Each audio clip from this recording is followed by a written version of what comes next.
Salut, hier je vous sortais l'intégralité de l'histoire et du lore des dieux de Fear and Hunger, et aujourd'hui l'intégralité de l'histoire de ce donjon, l'histoire de Fear and Hunger. Ça va commencer avec le ténébreux lore de Fear and Hunger, ensuite on saura qui est le garde, qui est Moonless, qui est Pocket Cat, qui est le double Chromoleur, une terrible présence qui apparaît dans le donjon. Un petit mot sur le mariage jusqu'à ce que la mort nous sépare, et ça finit avec une mythologie cruellement éreintante sur Fear and Hunger. Donc c'est une compilation de 7 vidéos qui va durer 1h45 plus cette petite intro. N'hésitez pas aussi à aller voir l'intégralité de l'histoire des dieux qui est un petit peu plus courte, qui est sortie juste hier. Je pense que je ferai une compilation des deux, voire d'une troisième si j'arrive à en faire une troisième du même temps. Il n'y a pas de raison, on verra ce que ça va donner pour vous sortir vraiment la vidéo la plus complète sur Fear and Hunger. Je vous laisse avec la vidéo, merci à tous, à très vite. Fear and Hunger est une série de RPG violents. Et quand je dis violent, je dirais même sombre, ténébreux, je veux dire dans tous les sens du terme. Cela implique et montre des scènes de violence graphique, violence sexuelle, torture, suicide, nudité, maltraitance d'enfants, guerre et traumatisme mental. Les joueurs qui sont courageux, durs et impitoyables trouvent un monde riche qui attend d'être découvert. Des dieux rusés et cruels, des trahisons anciennes, une manipulation politique et des héros puissants traversant les ténèbres pour réclamer le prix ultime. L'attrait de Fear and Hunger se révèle principalement de deux manières. Des conversations avec des personnages, dont certains sont des êtres anciens, qui ont vu les choses dont nous sommes sur le point de discuter. Ils ont vu ces choses à travers des livres anciens et nouveaux, disséminés dans des lieux que nous explorons. Mais tout, comme nos propres puissances politiques mondiales cherchent à changer ces histoires à leur propre fin, et vous pouvez trouver des exemplaires rares de ces livres qui racontent des histoires complètement différentes des versions produites en série, même si dans le monde de Fear and Hunger, il y a toujours deux histoires. Ce que la majorité croit et ce qui s'est réellement passé. Donc c'est très similaire à la vraie vie. C'est une vraie joie de reconstituer l'histoire du monde pour ne trouver qu'un seul livre. Cela change complètement tout. Je vais donc vous offrir un dernier avertissement. Si vous êtes comme moi et que vous aimez assembler le puzzle vous-même, arrêtez de regarder maintenant et allez jouer au jeu. Les jeux valent vraiment la peine. Ils sont terrifiants et brutalement punitifs, mais riches et enrichissants pour ceux qui peuvent faire face aux épreuves. Pour tout le monde, parlons-en. Quand nous parlons de Fear and Hunger, il n'y a qu'un seul endroit pour commencer, c'est avec les dieux. Il existe 3 sortes d'êtres connus sous le nom de dieux. Les anciens dieux, les nouveaux dieux et les dieux ascensionnés. Leur pouvoir et leur influence varient énormément, mais tous sont détachés et attentifs à l'humanité. De nombreux humains doutent même de leur existence, mais leur influence est claire pour ceux qui savent où chercher, ce que sont exactement les anciens dieux, car ils exercent un grand mystère et un pouvoir terrible, mais simplement existant. Ils n'ont remodelé les lois de la réalité, et être en leur présence peut transformer et déformer le corps et l'esprit de simples humains. Ils sont associés à une étrange lumière appelée teinte verte, qui elle-même peut rendre les humains fous. Comme un caillou lancé dans un étang, ils laissent des traces d'eux-mêmes après avoir quitté notre monde depuis longtemps. En accomplissant certains rituels, on peut apparemment gagner la faveur des anciens dieux et recevoir de nouvelles capacités. Le premier des anciens dieux a été présenté Sylvian, le dieu de la création, et Grogoroth, le dieu de la mort. Et les deux forment une paire. Ils ne peuvent pas être destruction sans création, et il n'y a pas de place pour la création sans destruction. Faisant de l'espace, on dit que Sylvian a créé l'humanité à l'aube des temps et qu'il les a beaucoup aimés. Étant en fait la déesse de l'amour, son affection était trop difficile à gérer pour les humains, et il fut un temps où l'humanité tomba dans un engouement pour les délices charnelles, une mer de personnes nues au milieu du coït qui palpitait et perdaient leur journée. Le pouvoir avec lequel elle bénit les humains peut guérir, faire pousser des fleurs magiques et même fusionner de personnes dans ce qu'on appelle un mariage sylvien. Des actes sexuels tels que la masturbation ou le sexe sur un seau sylvien lui apporteront la faveur qu'elle mérite.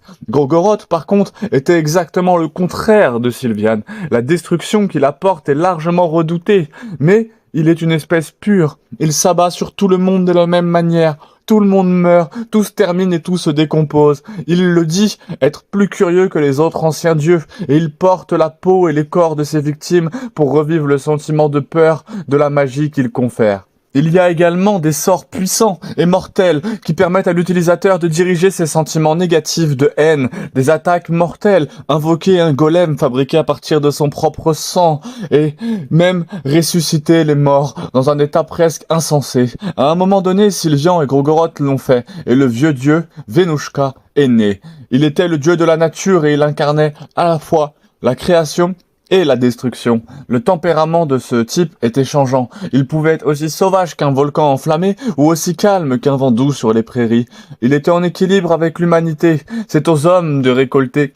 Tout comme la nature récolte le vieux et fatigue l'homme, aucune émeute ou rituel n'est montré dans le jeu. Mais le pouvoir de ce dieu est que les sorts reflètent son comportement, avec des sorts de guérison et la capacité de faire pousser des plantes aux côtés de redoutables pyromancies et de règles de cheville. On sait peu de choses sur le vieux dieu Rare. Il est appelé le dieu de la lune, Filou, et apparemment un dieu de la folie, où certains disent qu'il révèle simplement la vraie nature des choses. Je vous renvoie vers une vidéo sur les brûlures de lune si ça vous intéresse, qui est disponible juste en dessous.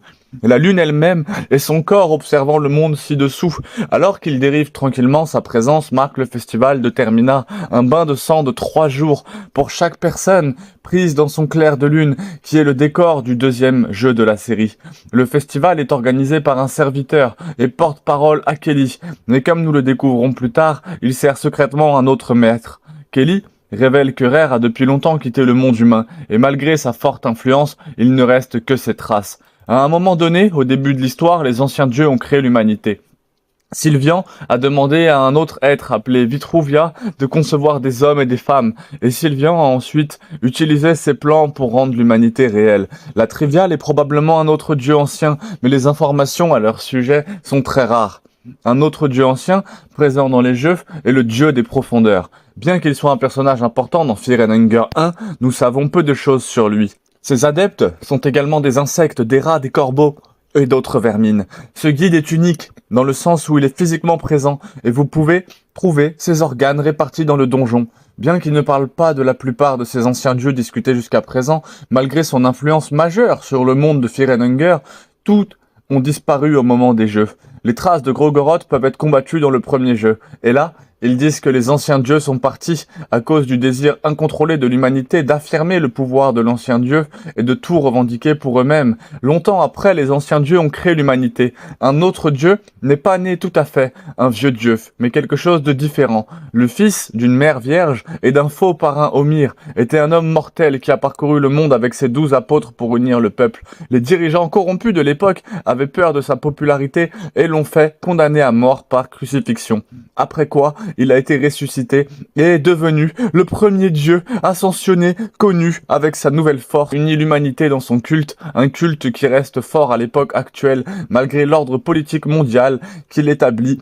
S'était considérablement affaibli même 800 ans plus tard, à Termina. Nous entendons une seconde légèrement différente lui raconter cette histoire. Dans cette version, nous entendons que c'était Vitruvia, l'architecte qui a conçu les humains en premier lieu. Après que Sylvia ait commencé à fabriquer des humains à partir de ses conceptions, il a commencé à remarquer de plus en plus d'imperfections en eux. Alors elle a décidé de concevoir l'humain parfait, le summum du potentiel de l'homme, et a créé tout cela. Il est impossible de dire laquelle de ces histoires est vraie, peut-être qu'elles le sont toutes les deux, ou peut-être qu'aucune ne l'est. Les droits et les rituels de tous, sanglants et horribles. Le plus courant est un rituel de protection, consistant à sacrifier la personne vivante sur un crucifix à pointe. La protection est accordée à une ville, ou à une communauté aussi longtemps que la personne reste en vie dans cette position. Il y a quelque chose de différent d'un vieux dieu, bien que ce soit exactement lui qui a été clairement révélé beaucoup plus tard. 800 ans après la naissance d'Ulmir, l'humanité était à nouveau confrontée à des souffrances indescriptibles. À présent, les dieux avaient apparemment abandonné l'humanité, alors 5 personnes ont formé la communauté. Un groupe conçu pour rechercher l'ancien dieu et exige le droit à l'autonomie gouvernementale pour l'humanité. Ils étaient François, le dominant, le Vatiel sans fin, le Shambhala éclairé, le tourmenté et enfin un 5e oublié à la communauté qui s'est rendu à la cité de Maharbre, la cité des dieux. Mais au lieu de combattre les vieux dieux, ils ont plutôt trouvé la capacité de devenir des dieux eux-mêmes, se faisant appeler les nouveaux dieux. Un membre de leur groupe a refusé de rejoindre la divinité et s'est effacé dans la mémoire alors que l'oublié, les nouveaux dieux émergent de Mahabre et ont détruit l'héritage des anciens dieux et ont créé un nouvel ordre mondial, à leur image, ou à peu près les histoires officielles voudraient vous faire croire que dans Fear and Hunger, nous plongeons profondément dans le donjon de la peur et de la faim dont nous découvrions le sentier de la communion et le chemin vers Mahabre. Au-delà des portes de la ville, chez les dieux, nous trouvons de nombreuses vérités sur les vies anciennes. Les vieilles gardes ont, en effet, abandonné l'humanité depuis longtemps. Mais, depuis lors, il y a eu un cycle sans fin de nouveaux dieux qui montent et descendent. Le pouvoir est une pâle imitation des anciens. Tout humain qui pourrait faire face à l'épreuve et s'asseoir sur le trône pourrait accéder à la divinité. Mais dans quel but? Une série infinie de guides acharnés sont assis dans la grande salle et attendent sans rien faire. 800 ans après, leur pouvoir s'estompait. L'humanité souffrait encore une fois, et il a été prophétisé qu'un homme unirait tous les peuples sous sa bannière et ramènerait la paix aux puissances qui le détestaient et le craignaient. Il a été emprisonné dans les donjons de Fear and Hunger, ce donjon étant exactement le même air que la communauté a traversé sur le chemin. La divinité et ses horreurs n'avaient fait qu'augmenter depuis que 4 héros étaient entrés pour trouver l'homme emprisonné ici pour leurs propres raisons. Cet homme, le garde, était un commandant militaire imparable, charismatique et déterminé à accéder à la divinité. Un vrai dieu pour l'humanité. Que s'est-il exactement passé pendant que les héros étaient dans le donjon et perdus pour l'histoire? Mais à la fin de tous, 2 dieux sont nés. Le garde, obsédé par sa propre prophétie, a tenté de perfectionner le rituel pour devenir un nouveau dieu, en incarnant les aspects de chacun de ses prédécesseurs, domination infinie, illumination et tourment.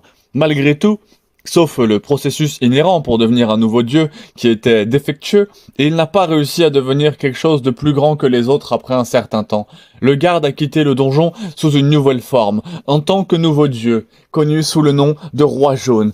Mais qu'en est-il du deuxième dieu du donjon? A-t-il servi à la fois d'épreuve pour quiconque voulait entrer dans le Mahabre, mais aussi de berceau pour une jeune fille? Elle est aussi née d'un faux dieu et d'un humain choisi, tout comme son âge de conception.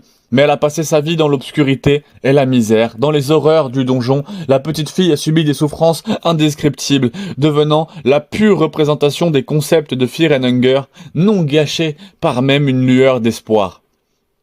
Lorsque les héros sont entrés dans le donjon, plusieurs choses se sont produites. La jeune fille a été sauvée par le vieux dieu des profondeurs. Elle a été tuée et l'âme sombre à l'intérieur de la jeune fille a planté ses racines et a grandi. De la mort du vieux dieu, le dieu de Fear and Hunger est né. Le deuxième dieu est monté, dans l'histoire, après tous les hommes.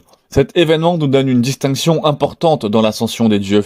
Ils sont nés d'un humain, conçu par un faux dieu, et il monte en utilisant la mort d'un dieu ancien. La naissance de ce dieu a été orchestrée pour faire sortir l'humanité de ces millénaires d'années de stagnation. La peur a motivé les gens, tandis que la faim les a empêchés d'avancer.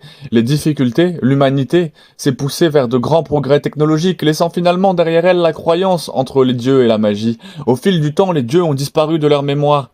Leurs cultes et leurs rituels ont été relégués dans les villes et les églises de Backwater, et la magie s'est évanouie, au point que la plupart des gens n'y croient même plus. Il était même réel que les nouveaux dieux n'étaient plus connus comme des dieux bienveillants, mais plutôt comme une sorte de société secrète, mythologique, un groupe obscur contrôlant les choses en coulisses, ce qui était plus vrai que ce que les gens pensaient avec la naissance du dieu de Fear and Hunger. La prophétie de Legarde a été oubliée par le peuple, mais pas par lui. Il est devenu obsédé par la création d'un nouveau dieu pour l'humanité, constitué du propre pouvoir de l'humanité et n'empruntant pas le pouvoir de leur ancien dieu. Il a manipulé les événements mondiaux derrière le rideau pendant des centaines de siècles, années, sortant finalement de l'ombre et prenant le contrôle de l'Empire de Brême pour les diriger directement en tant que Kaiser, en utilisant la technologie en évolution rapide de l'époque. Il a commencé à construire une nouvelle machine. Il veut prendre les informations des humains réparties à travers le monde et les compiler dans un nouvel être divin pour introduire l'humanité dans une nouvelle ère. Cette machine s'appelait logique. La guerre a été éclatée avec l'ennemi de l'Empire de Brême, l'Union de l'Est, avant que le projet logique puisse être achevé. Le roi jaune, alors que le Kaiser élargissait tous les efforts de guerre pour récupérer le terrain sur lequel le projet logique a été construit sur l'ancienne capitale, politiquement sans importance du pays de Bohême, appelé pré-révolutionnaire. Au moment où ses armées ont repris la ville, il a appelé à une trêve et s'est remis à travailler à l'écart et pas au cœur de l'Empire de Brême. Aucune raison spécifique n'est donnée, mais la préhistoire détenait ses propres secrets sombres. La ville était le site d'un culte ancien et rare. Le dieu Filou, qui était considéré comme l'un des rares anciens, les dieux sont partis. En fait, alors que le projet logique approchait de son achèvement, le festival de Termina a commencé à marquer la présence de Rare, comme indiqué plus tôt. Mais Rare n'était plus avec nous, et son festival avait été détourné par Pakeli et son nouveau maître, apparemment à l'issue de tous les acteurs majeurs.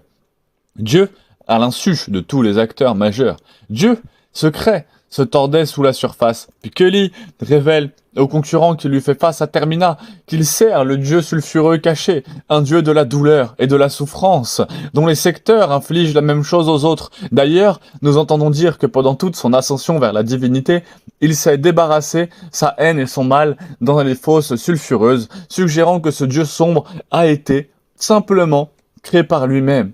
Ce que veut le soufre et sa place dans la hiérarchie des dieux est un mystère complet. Merci à tous. Il y a encore beaucoup de questions sur la loi que nous attendons. Des réponses, car nous savons que les guides ascensionnés nécessitent la mort d'un dieu ancien. Donc, ce dieu de la mort, pour que tout moi puisse monter, qu'est-ce que Dieu le souffre? Où se situe-t-il dans le Panthéon et que veut-il? C'est la logique, et qu'est-ce que c'est? Sa relation avec Rare, est-ce que c'est juste un autre ensemble de chaînes que l'humanité s'est taillée pour elle-même? Où vont-elles enfin être libres? Le développeur du jeu, Miro, met toujours activement à jour Termina et ajoute du nouveau contenu, afin que nous puissions obtenir des réponses à certaines de ces questions. Mais l'histoire de Fear and Hunger sont celles de l'humanité qui essaye de repousser ses limites, ascensionner vers la divinité et prendre en charge son propre destin. Que faut-il pour qu'un homme devienne un dieu? Sommes-nous prêts à affronter les souffrances les plus profondes afin d'ascensionner? Et si le prix à payer est plus grand que ce que nous pouvons imaginer? Il y a beaucoup de choses que je n'ai pas abordées dans cette vidéo, et c'est intentionnel. Je voulais que celle-ci serve de bref aperçu du décor de Fear and Hunger avant de pouvoir plonger dans les choses vraiment juteuses. Et faites-moi confiance, il se passe beaucoup de choses lorsque vous rentrerez dans Fear and Hunger. Alors assurez-vous de vous abonner si vous souhaitez en savoir plus sur le monde de Fear and Hunger, et faites-moi savoir s'il y a un sujet spécifique que vous aimeriez aborder ensuite, ou faites-le moi savoir ce que vous avez pensé de la vidéo en général. Tout retour m'aide énormément. Je diffuse de temps en temps des vidéos, même quotidiennement, j'essaye de vous proposer au moins une vidéo sur Fear and Hunger et régulièrement des shorts aussi sur Fear and Hunger et Fear and Hunger Termina. J'ai essayé de me diversifier après avoir fait plus d'une centaine de guides sur Fear and Hunger et plus d'une cinquantaine sur Fear and Hunger Termina. J'ai décidé de vous faire quelques vidéos sur le lore. J'ai beaucoup aimé celle sur les dieux ascensionnés, qui est sortie déjà sur la chaîne, et celle sur les brûlures de lune. Je pense que ce sont les deux vidéos les plus intéressantes, et si vous avez un peu de courage, il y a aussi les histoires tragiques qui sont un peu plus compliquées, parce que moins bien racontées aussi. Je trouve que c'est ma vidéo la plus faible, et je pense que celle-là est l'une des meilleures vidéos sur le lore de Fear and Hunger, en tout cas sur ma chaîne, peut-être même français, mais en tout cas sur ma chaîne pour sûr. En français, vous avez les vidéos d'Hunter Gaming qui sont pas mal sur le lore. Vous rentrerez pas dans le détail profondément, mais ça vous permet d'avoir beaucoup de surface. Et il est très très intéressant, c'est très bien monté, très bien raconté. Donc vous avez bien sûr tout ça sur Hunter Gaming, les vidéos de la vidéo de combo, mais tout le monde a commencé avec ça, les vidéos d'Isonde 2.0, du père Narbas, enfin il y a pas mal de youtubeurs qui ont fait des choses super sympas sur Fear and Hunger, donc je vous fais confiance pour réussir à trouver ce qui vous plaît. Il y a tous les guides disponibles si vous êtes bloqué sur un dieu quelconque ou si vous êtes bloqué sur un monstre ou peu importe. Il y a quasiment tous les guides pour finir Fear and Hunger 1, en tout cas intégralement sur la chaîne, et pour bien commencer sur Fear and Hunger Termina. Et avec les mois qui suivent, de toute façon, il y aura l'équivalent de Fear and Hunger 1 sur la chaîne, c'est-à-dire que vous aurez de quoi finir le jeu tranquillement, de quoi finir Fear and Hunger Termina tranquillement. J'espère que la vidéo vous aura plu, l'outro était peut-être un peu longue. Merci d'avoir regardé, moi c'est Mathieu, Carré, Rumix, en fonction de mes activités. Merci à tous en tout cas, ça fait vraiment super plaisir. Je vois les retours que vous avez envoyés sur la vidéo de Le Garde, c'est vraiment ce qui m'a motivé. J'espère que celle-là fera au moins autant. Merci à tous, à Et très c'est vite. parti pour une vidéo exceptionnelle où on va voir qui est le garde. J'espère que vous avez apprécié les dernières vidéos que j'ai pu sortir sur le jeu.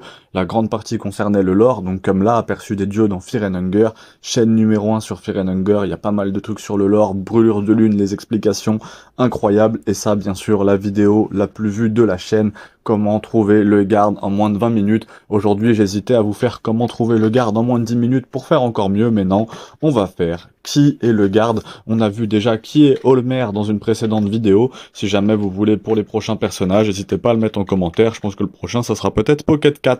Je vous laisse tout de suite avec la vidéo. Merci à tous. Petit pouce bleu, abonnez-vous. N'hésitez pas à aller regarder tout ce qui se passe sur cette chaîne. Un personnage a été prophétisé déjà de son vivant. De nombreux contes ont été écrits et chantés à propos de son histoire.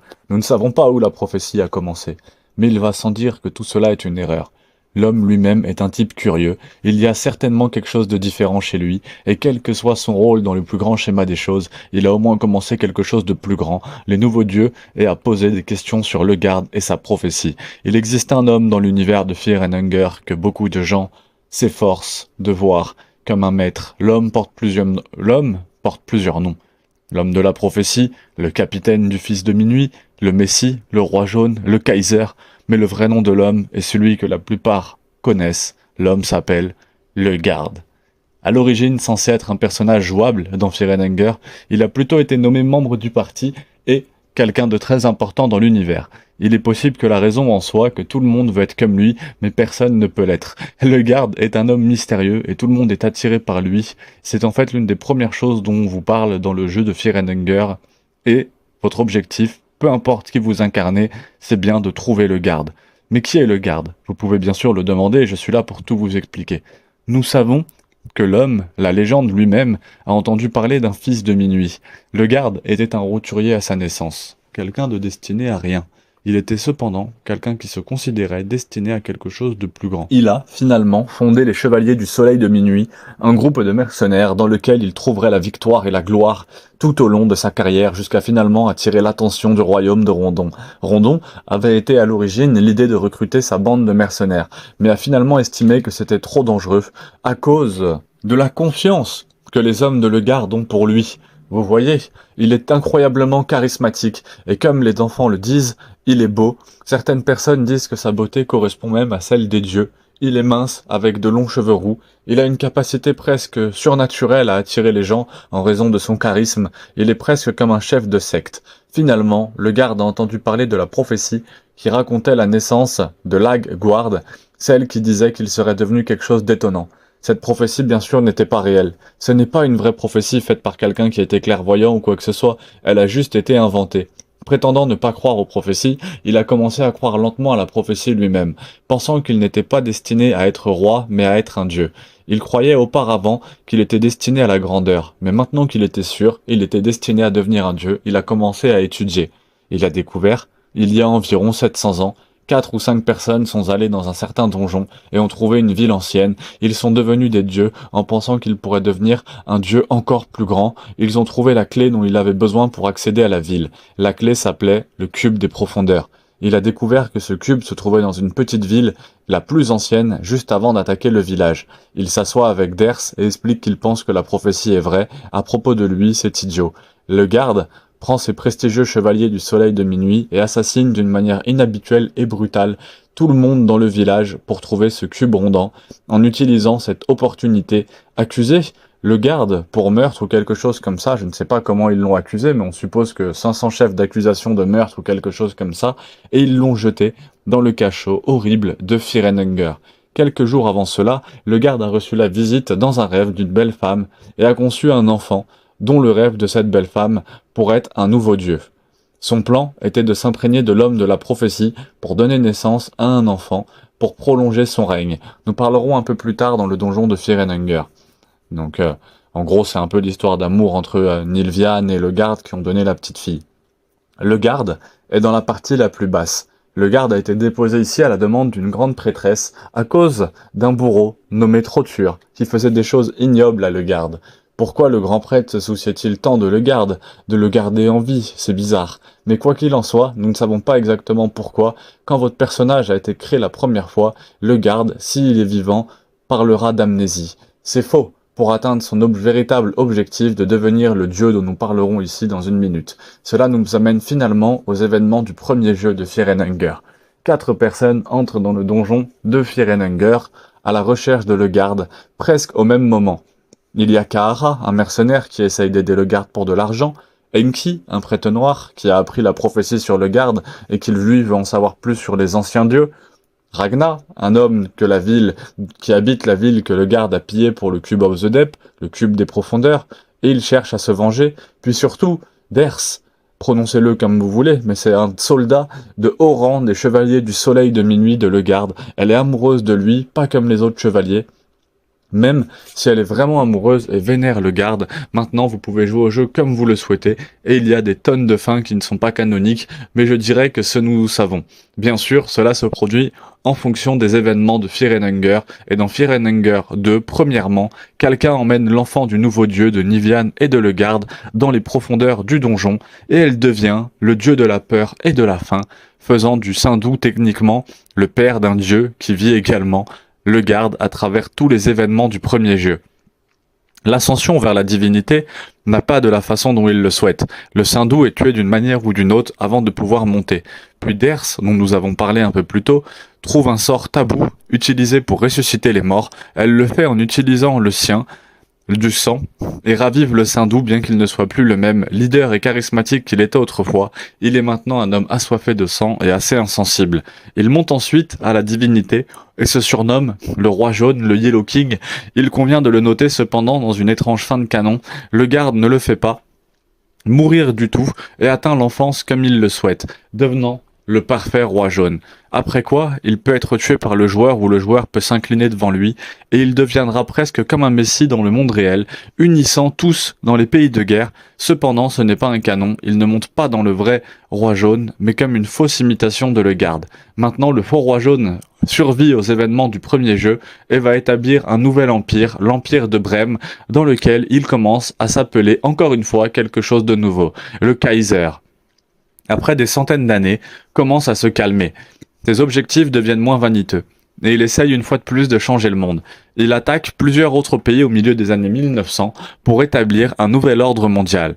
Un nouveau dieu, et non un seul dé du trône de Maarbre, l'ancienne ville.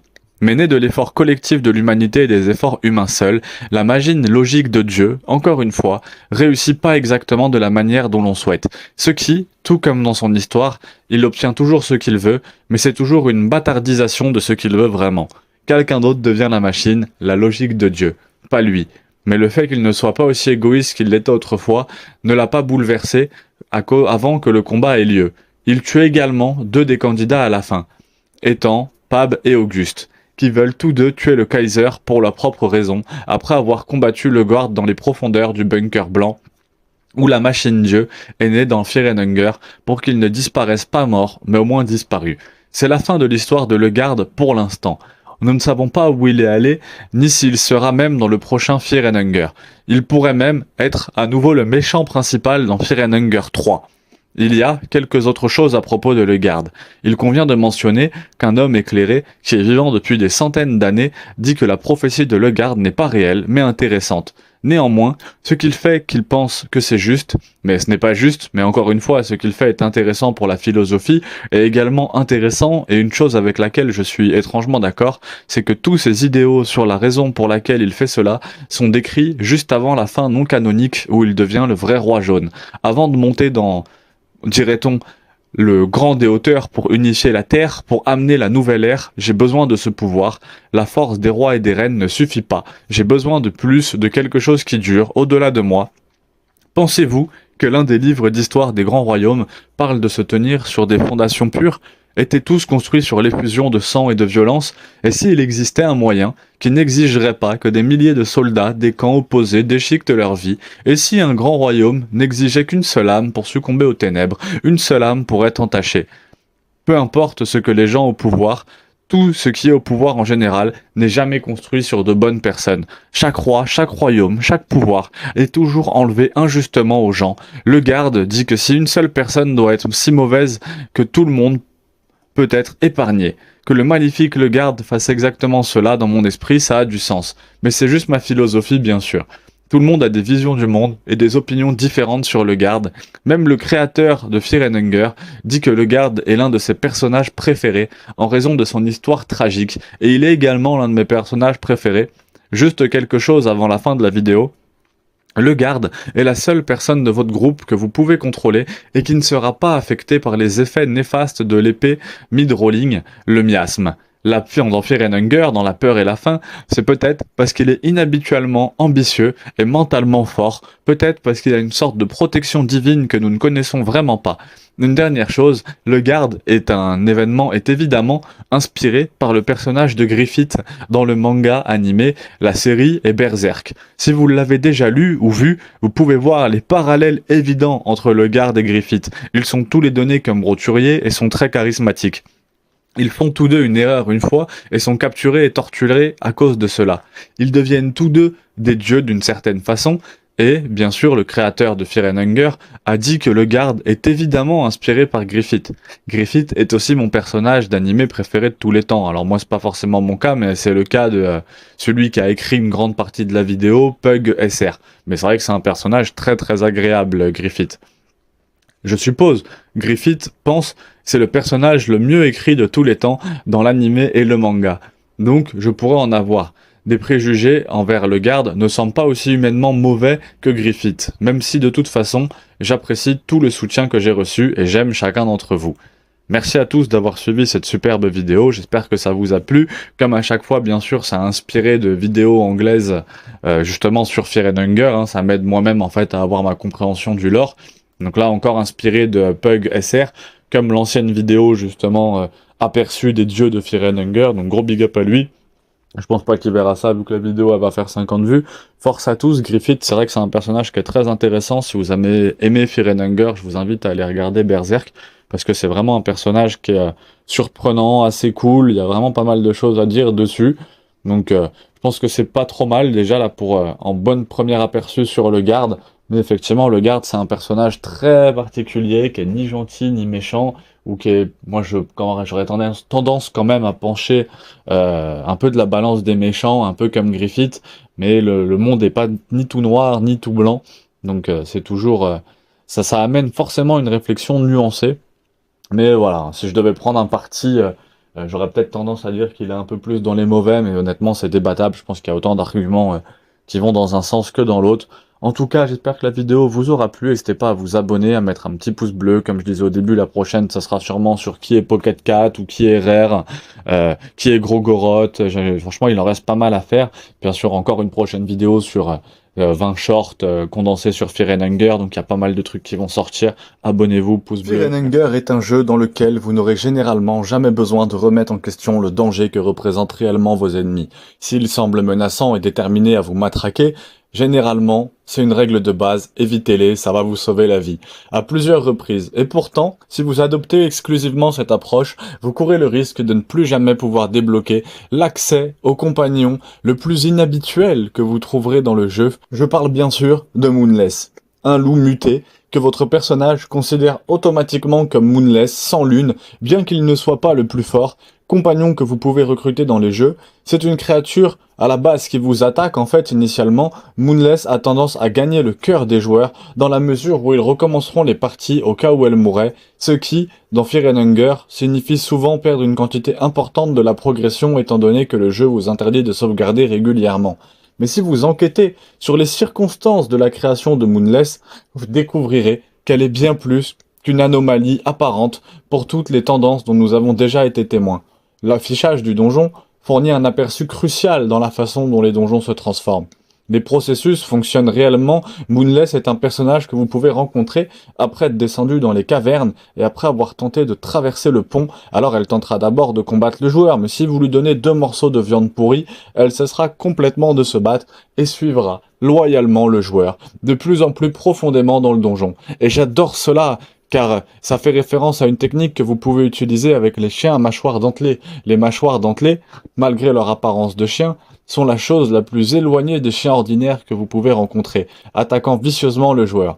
Et même en ayant la possibilité de simuler leur mort ou en parlant comme des chiens ordinaires, ça n'a aucun effet, et même si vous offrez à une mâchoire déchiquetée de la viande pourrie, quelque chose que vous feriez dans l'espoir qu'ils acceptent et sautent à leur tour, eh ben, vous découvrirez qu'ils vous rejetteront encore. Si vous employez la même technique avec Moonless, vous le feriez probablement dans l'espoir de pouvoir faire un petit peu mieux, de pouvoir rassembler vos facultés. Pendant qu'elle est distraite, Sans Lune n'acceptera pas seulement votre offre d'une chose, le chien vous suivra en tant que fidèle compagnon, d'une manière beaucoup plus canine que n'importe quelle soi-disant bête domestique dans le jeu. Ce ne sont pas les seules qualités canines qu'a Sans Lune. Bien sûr, Moonless peut être commandée pour tuer certains ennemis sur place. Lors de ses attaques, elle fera preuve d'une protection naturelle envers la fille et la gardera au cas où elle aurait été transportée dans le vide. Même dans le cas où vous seriez carrément cruel envers elle et lui cirez une patte, elle vous suivrait toujours fidèlement. Par exemple, c'est le genre de pardon que nous attendrions à voir affiché dans une bête des cavernes mutées. Donc c'est pas exactement, le genre de pardon que nous attendrions à voir affiché dans une bête des cavernes mutées. Elle n'est même pas un personnage qui peut être nivelé par le nombre d'ennemis qu'elle attaque, de la manière dont on pourrait s'attendre qu'un animal sauvage puisse s'améliorer, mais plutôt par sa longueur, du temps qu'elle est gardée en vie à vos côtés. Et à chaque fois qu'elle marque son territoire, ce qui indique qu'elle a progressé, on reçoit une explication provisoire concernant l'état général de Moonless, comme étant celle des nouveaux dieux eux-mêmes, qui la décrivent comme étant un loup solitaire des cavernes, qui était une fois chassé de sa meute en raison de sa force supérieure, tout en faisant également la remarque que sa façon de changer la nature des loups, bien qu'il s'agisse d'une brève évaluation, on peut discerner pas mal de choses, étant donné que le Moonless a été décrit comme ayant une force supérieure par rapport au reste de sa meute. Il est fort probable que la matriarche de la meute de Moonless ou les meutes de louves reproductrices soient structurées en fonction d'unités familiales généralement dirigées par un couple accouplé et leur progéniture, ce qui rend naturellement que les parents le fassent. Trump, leur enfant en termes de force et d'expérience. Ainsi, non seulement Moonless a probablement été rejetée et chassée par ses propres enfants, mais elle a également été bannie en raison d'un trait qu'ils auraient dû valoriser de manière réaliste. Une matriarche forte, très belle phrase, a produit une progéniture forte et aurait été mieux en mesure d'assurer la survie de ses enfants, qui est non seulement rejetée, donc Moonless est rejetée en raison d'un trait qui aurait dû garantir sa préservation, mais elle est transfigurée en une créature qui n'a aucune possibilité de pouvoir s'intégrer réellement de manière réelle à la meute. Mais la fourrure autour de son cou est naturellement épaissie, ressemblant davantage à un homme lion, tandis que la fourrure sur le reste de son corps est raccourcie et affinée, ses dents dépassent de la bouche à la manière d'un requin, tandis que ses yeux se sont doublés en 2 paires, ce qui rend extrêmement improbable qu'un autre loup le soit, capable de la reconnaître comme un membre de la même espèce.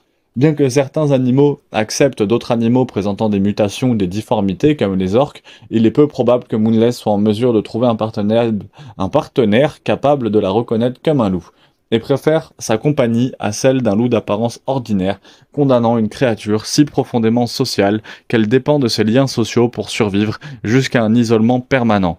Qu'est-ce que cela suggère sur la nature de la transformation dans les donjons où, selon le dieu des profondeurs, il existe de nombreuses créatures que vous pouvez rencontrer qui étaient clairement autrefois humains. Certains ont même mis la main sur des documents avant sa transformation, mais il est difficile de savoir s'il existe ou non une raison perceptible pour laquelle les créatures vivantes prennent les formes qu'elles prennent. Cependant, après avoir inspecté près d'une poignée d'ennemis à la recherche de points communs, j'aimerais vous proposer une théorie selon laquelle les donjons se corrompent par le désir.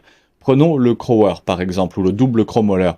C'était autrefois un homme nommé Capitaine Ramir, quelqu'un décrit comme étant un noble commandant bienveillant qui cherchait à apporter la justice et la paix selon ses journaux. Le capitaine Ramir aspirait à purger les donjons des ténèbres qui y résidaient, uniquement pour y succomber, mais aussi se transformer en monstre même qu'il cherchait probablement à détruire.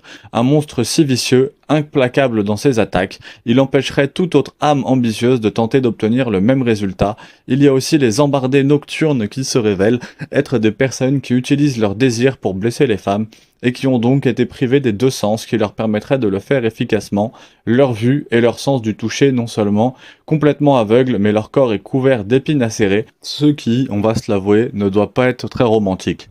Les conceptions de ces créatures semblent être fortement basées sur la corruption des désirs de leur forme originale, hébergés en eux, les deux étant transformés en personnages qui ont rendu la réalisation de ces désirs impossibles, Moonless ne faisant notamment pas exception. Malgré l'obscurité de ces circonstances, il convient de noter que Moonless parvient à obtenir une fin quelque peu heureuse dans le cas où vous la jouez en tant que Ragna. Malgré son désir de purger les donjons des ténèbres, Ragna ne perçoit clairement pas Moonless comme l'un des monstres qu'il cherche à vaincre, ce qui implique fortement qu'il la ramène avec lui pour faire partie de sa famille. Bien que le jeu le fasse, je ne confirme pas directement que Moonless sera vivant et attaquera votre groupe, mais pourra être arrêté d'ici août. Donc grâce à Août, un homme considéré comme un descendant de Ragna en raison de son habileté au tir à l'arc et de sa capacité unique de tir à la tête, de son désir similaire de vaincre le monde des monstres qui y réside. Auguste la décrit affectueusement comme une vieille amie de la famille et est catégorique sur le fait qu'elle ne voulait aucun mal en attaquant le joueur. Ce qui implique que pendant des générations, Moonless a été un fidèle compagnon de Ragna et de ses proches, trouvant la compagnie dont elle avait envie même après avoir été poussée dans une forme destinée à l'aliéner. Merci à tous d'avoir plongé avec moi dans les donjons. Si vous avez apprécié, assurez-vous de commenter, de vous abonner et de mettre bien sûr un petit pouce bleu. J'hésiterai pas si jamais à faire un petit Patreon parce que comme j'en parlais un petit peu la dernière fois, forcément c'est beaucoup de travail et à un moment j'ai besoin de sous pour manger. Donc va bien falloir manger, je ferai peut-être un petit Patreon, si jamais vous seriez prêt à soutenir la chaîne, n'hésitez pas à le mettre en commentaire, ça me motivera à le créer tout simplement, enfin j'ai même pas besoin de ça pour être motivé à le créer, mais surtout que j'ai pas envie de le créer, de rester à zéro, donc si vous seriez prêt, moi je peux continuer à faire au moins une vidéo par jour sur Fear and Hunger pendant un bout de temps, mais voilà. En tout cas, vous avez la bouteille à la mer est lancée. Un petit commentaire si jamais. J'ai reçu un commentaire aussi concernant la traduction française. Donc merci à eux d'avoir laissé un commentaire et de regarder les vidéos. Donc il y a une traduction française là qui est en préparation, qui est beaucoup mieux apparemment que la première. Il y aura un short qui va leur être dédié et je ferai peut-être même une vidéo justement où je vous parlerai de pourquoi je me suis lancé.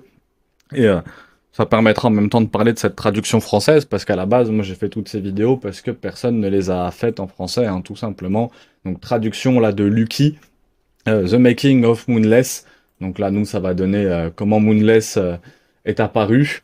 Fear and Hunger, force à tous. Je veux que vous imaginiez quelque chose. Imaginez que vous traversez l'horrible donjon de Fear and Hunger et que vous trouviez enfin un chat amical. Il n'y a presque pas de visage amical dans le donjon de Fear and Hunger. Et quand vous en trouvez un, on est vraiment content de l'apercevoir. C'est un homme-chat.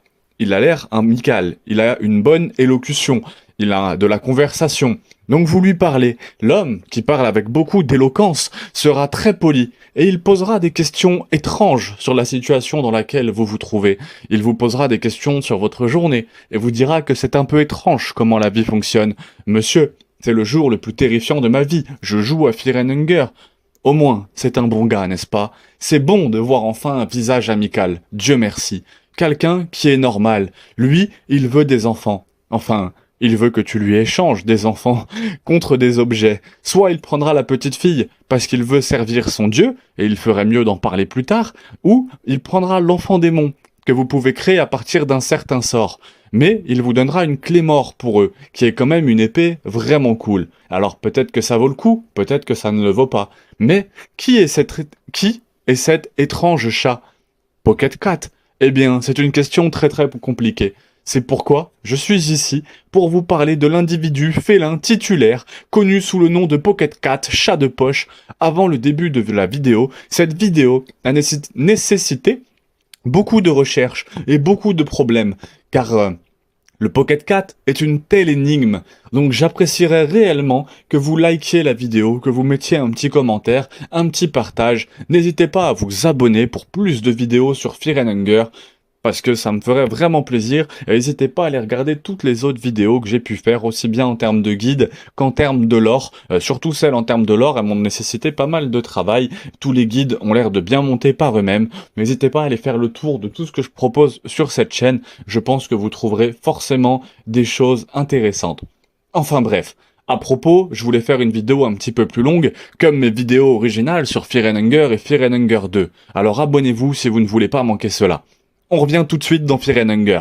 Vous pouvez trouver à la fin du jeu une salle dans ma arbre où vous pouvez vous reposer et une autre salle où vous pouvez poser toutes les questions aux nouveaux dieux.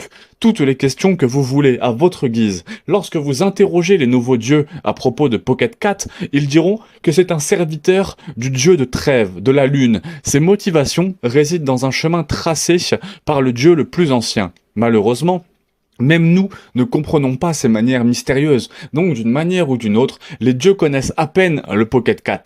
Eh bien, c'est une chose que je sois plus intelligent, c'est une bonne chose que je sois plus intelligent que les nouveaux dieux. Alors, je vais vous parler du Pocket Cat, ou du moins, du chat de poche. Le chat, le cat, est en termes de Fear and Hunger, un Pocket Cat, c'est juste un gars ou une sorte de créature aléatoire au service de Rare. Mais le chat de poche n'est pas seulement un gars normal qui vénère Rare, mais c'est quelqu'un directement influencé par Rare lui-même. C'est très rare. Il vient même d'être inventé d'après certains livres. Donc c'est juste une chose rare imagée. C'est juste ça. C'est juste une entité étrange qui est alignée sur Rare et qui pourrait bien voler des enfants. C'est un peu plus compliqué. Vous pourrez trouver des livres dans les deux Fear and Hunger, le 1 et le 2, qui décrivent les contes de fées d'autrefois. C'était un jour de pluie dans la campagne, juste au nord de la forêt. Mais William, l'enfant le plus sauvage, connu en ville, regardait les gouttes de pluie derrière la moustiquaire que sa mère préventait. Il était décent de sortir dehors sous la pluie et les garçons aideraient leurs parents dans leurs diverses tâches inférieures. Rare fait apparaître toutes sortes de dangers, autrement inconnus des petits garçons. Sans tenir compte des avertissements et sans s'inquiéter du monde, William se précipite à travers les buissons et courut profondément dans le monde forêt de bois. Au cœur de la forêt, tout mouillé par la pluie, William entendit de légers bruits haletants provenant d'un GR envahi à proximité. Avec précaution, William fouilla dans les feuilles, et il n'en croyait pas ses yeux quand il vit un chat finement habillé, debout sur ses deux pieds, 2 fois plus grand, aussi grand que serait le père de William. Le dos du chat faisait face à William. Sa main bougeait rapidement dans sa poche, tandis que les 2 grands yeux jaunes brillaient à l'intérieur d'un sac en toile de jute avec une grande excitation. Soudain, le mouvement de la main s'est arrêté. Même si William était bien caché derrière les feuilles, lentement, le chat tourna ses yeux vers lui. Avec terreur, William courut aussi vite qu'il put vers sa maison. Les 2 yeux jaunes brillants du chat le hantèrent jusqu'aux portes de sa maison. Sa mère était là pour le rencontrer près de la porte d'entrée, donc tu devais juste aller dans les bois. As-tu dit à sa mère que tu avais vu quelque chose que tu n'aurais pas dû interroger sa mère? Et puis, comment puis-je savoir que la mère de ce puits irait à l'intérieur prendre un petit paquet avec des emballages décorés qui est apparu juste sur le devant de la porte avant votre arrivée? Elle a été dirigée vers le jeune William. Lentement, il a déballé le papier décoré de petites empreintes de souris dessus à l'intérieur du colis. Il y avait de l'herbe à chat de la ville de Merwood, qui était d'humeur festive. C'était le début de la saison des récoltes et la nourriture était abondante. William, la mère et le père organisaient une grande fête pour toutes les familles de la ville. Même certains nobles étaient censés se présenter de l'extérieur de la ville. William devait porter son costume du dimanche, le costume qu'il portait habituellement lorsqu'il allait à l'église. Les dimanches, inutile de dire que le costume n'aimait pas William. Maintenant, vous savez que nous devons vous faire une bonne impression pour la ville. Folk, sa mère, disait « Pourquoi devrais-je m'en soucier ?» a dit William. « Les moyens de subsistance dépendent de ces nobles et de leur imagination. » William a haussé les épaules et a hoché la tête. Il est important d'obéir à ses parents après tout. Si vous deviez grandir, même de manière quelque peu décente en termes de moralité, c'est même écrit sur le bon livre de notre Seigneur, la Bible d'Olmer. La fête, les invités commencent à arriver au coucher du soleil. Les gens festifs étaient de toutes sortes. Vous aviez le maire, bien rangé de la ville avec sa femme, qui était si jeune qu'elle ne pouvait pas avoir 3 ans de plus que William. Vous aviez la maladie de Parkinson d'un côté, avec leur visage toujours affiché d'une expression pure, de dégoût, et il y avait aussi beaucoup de gens que William n'avait jamais vus auparavant, en particulier un homme gai, avec un sourire constant sur son visage qui a attiré l'attention de William. L'homme a aussi remarqué William. Il a cligné des yeux, même si son visage était le même sourire que le monsieur qui a fait à William, les Jeepers Creepers, alors que la pleine lune était montée à son plus haut et que les gens, en fait, étaient au plus armés, William a remarqué que le gentleman gay était parti après une courte recherche. Elle a trouvé l'homme dans la cour en train de hurler à la lune. Cela rendait déjà le jeune William très nerveux. Mais ensuite, l'homme tourna son regard vers William. Ses yeux étaient les mêmes deux yeux jaunes obsédants que William avait vus dans la forêt il y a quelques jours auparavant. William réalisa enfin soudain la taille de l'homme, car il n'en s'était pas rendu compte, mais l'homme avait presque la même taille que leur maison, avec une expression de l'homme-chat. On dirait que j'aurais aimé le rencontrer ici, jeune monsieur. Après cela, le livre lui-même prendra vie et vous menacera de ne rien dire, sous lequel cas vous pourrez trouver les mêmes livres dans Fear and Hunger aussi.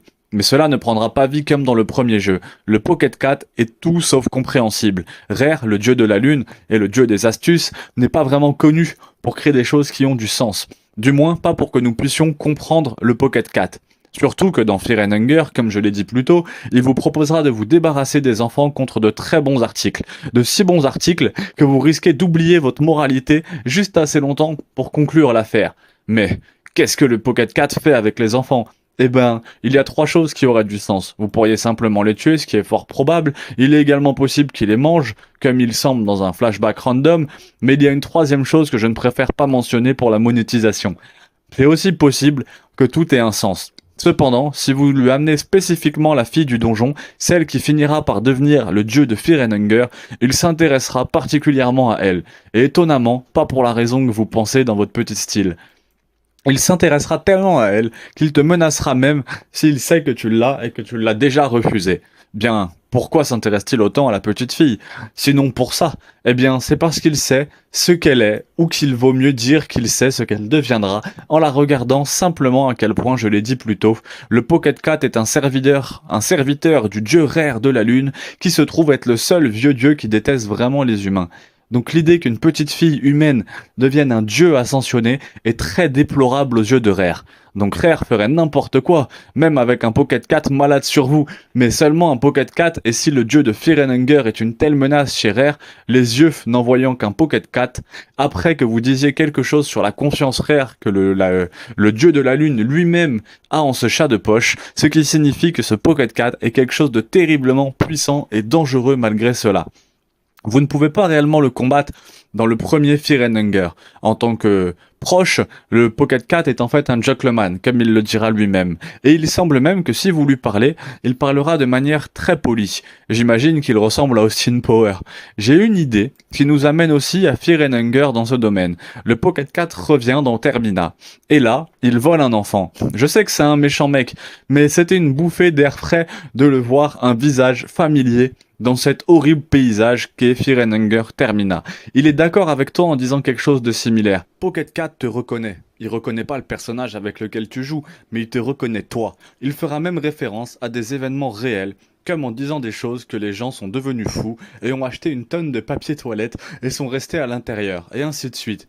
Il fait même ensuite des commentaires sur l'événement et sur le monde lui-même. Que voulez-vous ? Pensez à des ténèbres si intenses que vous pouvez répondre comme vous le souhaitez. Mais si vous répondez au changement, il sera d'accord avec vous. La seule chose constante dans l'univers est le changement. Tout philosophe est Pocket Cat, et Gentleman est terrifiant. Il vous dira alors que les jours où il est un peu vendeur, il participera à ce festival de Termina, que si vous ne connaissez pas, je vous recommande de regarder ma vidéo, l'horreur tragique de Fear and Hunger sur tout le jeu de Fear and Hunger Termina. Il incitera davantage à participer à ce festival. Même Rare, bien que les spoilers évidemment, ce festival n'est pas vraiment pour Rare, mais pour l'âme du dieu, et d'autres parties de Rare sont toujours dans ce festival, comme la lune brûlante, il est donc logique que le chat de poche, le Pocket Cat, soit là aussi. Ou, si je veux vraiment étirer, vous pourriez dire que Pocket Cat a un certain rapport avec le dieu du soufre, mais je ne pense pas que vous le rencontriez. Pocket Cat, dans le musée un peu plus tard, il vous dira sa philosophie sur les artistes. Il voit les artistes en 3 types. Tapez d'abord le genre qui voit quelque chose qui ne va pas dans le monde ou juste quelque chose dans le monde en général. Alors, ils font de l'art basé sur ces choses. Qu'il s'agisse de choses injustes, comme la cruauté de ceux qui sont au pouvoir ou les maladies, puis ils donnent leur point de vue à travers leur art et essayent pour faire le changement. Il y a un deuxième type d'artiste, le type d'artiste qui regarde à l'intérieur et qui essaye de faire de l'art en fonction de ce qu'il y a en eux, que ce soit leur état d'esprit, leur illusion.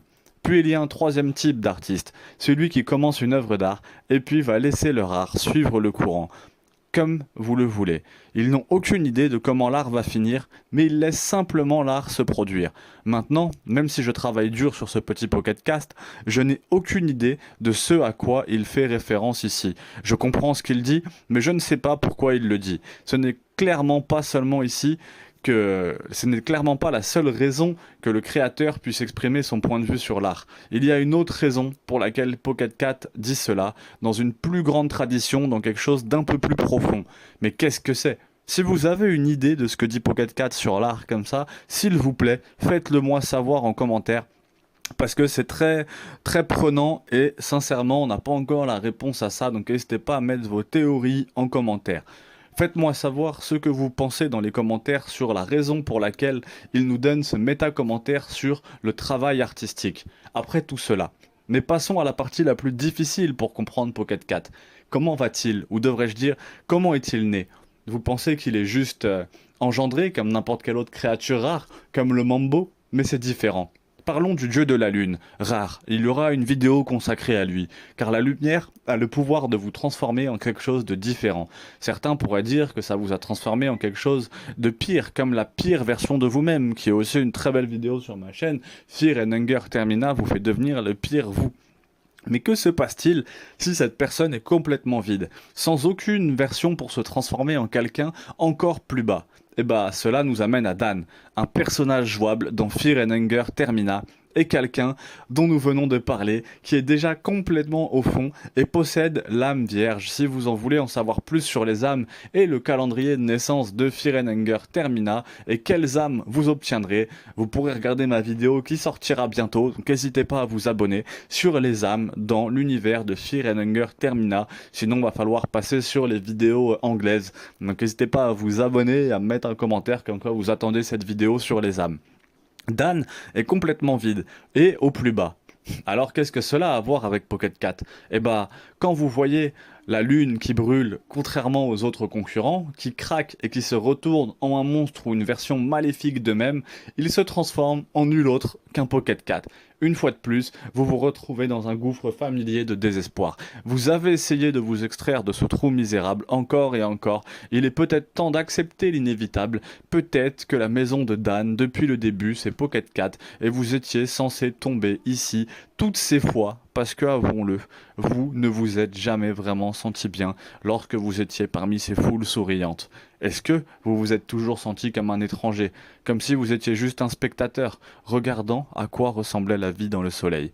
C'est comme utiliser un masque. Tu caches l'obscurité, mais cela n'a trompé personne. Ils connaissent ton véritable alignement et ton passé, et tu l'aimais comme ça. Tu aimais te sentir différent. Tu réalises maintenant, n'est-ce pas, il n'y a jamais eu un masque. C'était tout toi. Les oreilles pointues, les crocs, les yeux écarquillés. C'est qui tu es, un sale poilu dégénéré. Maintenant prends ce masque dans cette veste et divague sur mon vieil ami. Sport, c'est l'heure de te prélasser au soleil. Le masque et la veste, ça semble te convenir parfaitement. Pocket Cat n'est pas un qui, mais un quoi. J'ai l'impression que c'est presque comme une sorte de maladie ou une sorte de démon. Il possède les gens qui sont à rock bottom. Ce n'est pas une personne, c'est un cancer qui se faufile chez les gens et qui les contrôle, peut-être parce qu'il y a un petit Pocket Cat en chacun de nous. Je pense que c'est une magnifique fin. Je vous apprécie tous, je vous aime tous, j'espère que la vidéo vous a plu. À très vite. Comme toutes mes vidéos quasiment sur Fear and Hunger, je veux que vous imaginiez quelque chose. Imaginez que c'est votre première partie. Ça fait environ 15 minutes que vous avez commencé Fear and Hunger. Vous luttez, vous luttez. Vous pensez que vous pouvez sauvegarder la partie si vous dormez. Alors vous cherchez désespérément un lit pour dormir. Et là vous sentez le drame arriver. Vous évitez de peu ce grand type avec des torches en guise de main, l'Iron Shakespeare. Et vous vous trouvez un bon lit pour dormir. Vous avez entendu dire que vous aviez besoin d'un tirage au sort pour sauvegarder, un pile ou face, parce que vous avez regardé la vidéo de combo avant de jouer.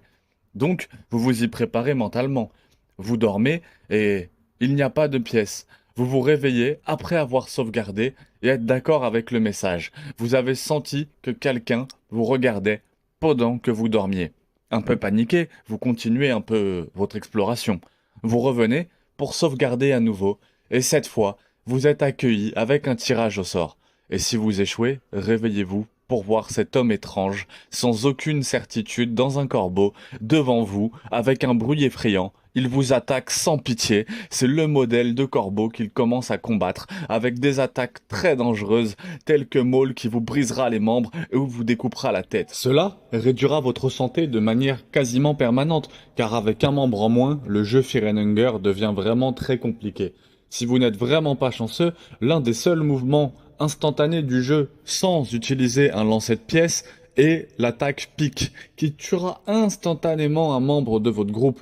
Puis une autre attaque qu'il a est une volée de corbeaux, qui peuvent vous aveugler, ce qui est nul si vous êtes touché et aveuglé, car si cela arrive à un membre du groupe, c'est très mauvais. Mais le pire, c'est si cela touche votre personnage principal.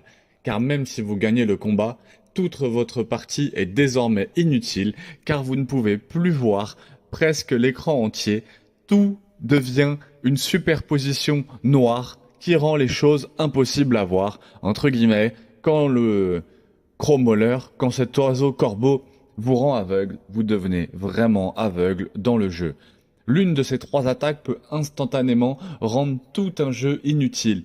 Ce qui n'est peut-être pas la meilleure menace est de retirer son bras mutilant et ensuite de faire de votre mieux pour simplement réduire la santé de votre torse principal.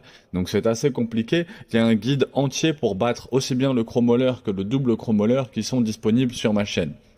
Il n'a, étonnamment, pas une tonne de santé, seulement 1250 pour le tuer. Le corbeau vous accorde l'âme du corbeau et la clé de l'emblème du corbeau. Mais à quoi mène cette clé ? Et qui est ce Chromauler ? Qu'est-ce que cette histoire ? Quelle est sa connexion avec le donjon ? Qui est le double Chromauler que vous croisez beaucoup plus tard dans le jeu ? Eh bien, je me suis finalement éloigné de mes autres jeux comme Armored Core 6 où j'ai joué un peu au Ratchet & Clank pour vous faire cette vidéo sur le Chromauler. Apprenons-en davantage sur l'histoire du corbeau. Nous allons, cependant, apprendre avec l'histoire du Chromauler, vous devrez en apprendre davantage sur le capitaine de la garde, le capitaine Ruder. Pourquoi, vous allez me demander? Lisons certaines de ces entrées de journal trouvées dans le premier jeu de Fear and Hunger. Le capitaine Ruder, le 16 janvier 1590, est allé encore une fois trop loin avec ses méthodes méchantes. Le prisonnier était un peu différent, c'était un enfant. Mais déjà, il a dû subir tellement de tortures qu'il s'est fait dessus plus de fois qu'il n'a saigné, je dois le dire. Mais j'ai un certain degré de peur de torture. Parfois, je pense que je me rendrais justice à ce monde si je le frappais avec vraiment une force en vie. Mais Trotur était un célèbre chevalier sacré du Rondant, à l'époque où il était capable d'atteindre une grande renommée dès son plus jeune âge. Mais au cours de notre campagne sacrée contre les territoires de l'Est, il a été capturé. Tout le monde l'a présumé mort. Il est mort, mais un héros de guerre. Il aurait dû mourir en héros de guerre. Mais 5 ans plus tard, lorsque nous avions occupé la capitale orientale de Jeddah, nous avons également découvert ce qui restait de Trotor. Il n'était que l'ombre de lui-même, un homme bossu, défiguré, à peine aucune ressemblance avec le grand héros que tant de gens ont adoré. Je suis sûr que pendant ces 5 années, il a subi toutes les méthodes de torture qu'il utilise maintenant, juste pour honorer le mentor de Trotor le Blanc. Je laisse ce monstre vivre aujourd'hui, même si je vois une grande contradiction dans mes propos. Ici, cela établit le capitaine Ruder. Il est le capitaine des gardes, ici dans le donjon. Mais quelque chose ne va évidemment pas dans le donjon. Les gardes sont tordus, et exactement comme décrit dans la première entrée, alors le capitaine Ruder, il semble qu'il soit dans de bon sens d'après ce journal. Alors où est le capitaine Ruder le 30 avril 1590 ? C'était une erreur de prendre cette position ici dans les cachots. Il est presque impossible de maintenir un quelconque ordre parmi les troupes ici. Il y a des pouvoirs de jeu ici que nous, comme de simples mortels, ne pouvons pas lutter contre. J'en suis venu à accepter la folie. Un prisonnier crucifié et sur une statue sacrificielle, avec ses tripes qui traînaient juste un autre jour dans les cachots. De plus en plus de troupes engagent chaque jour plus de nourriture pour ceux qui ont reçu l'ordre de la laisser. Certains occultistes font des rituels méchants ici. Tout est permis. Et les paysages de Grogor et de Maarbre sont devenus insignifiants pour moi le grand prêtre. A demandé que nous leur donnions notre prix prisonnier, le Guard, garde du soleil de minuit. J'ai hésité au début, après toute sa valeur et la propagande seule ne peuvent pas être sous-estimés. Mais ces prêtres convainquent d'une manière ou d'une autre les supérieurs de leur méthode Le Saindoux a été transféré au niveau inférieur en dessous des mines. Ils ont donc enfermé le garde. Je n'ai aucune idée du but derrière tout cela. Rien de bon ne peut en sortir.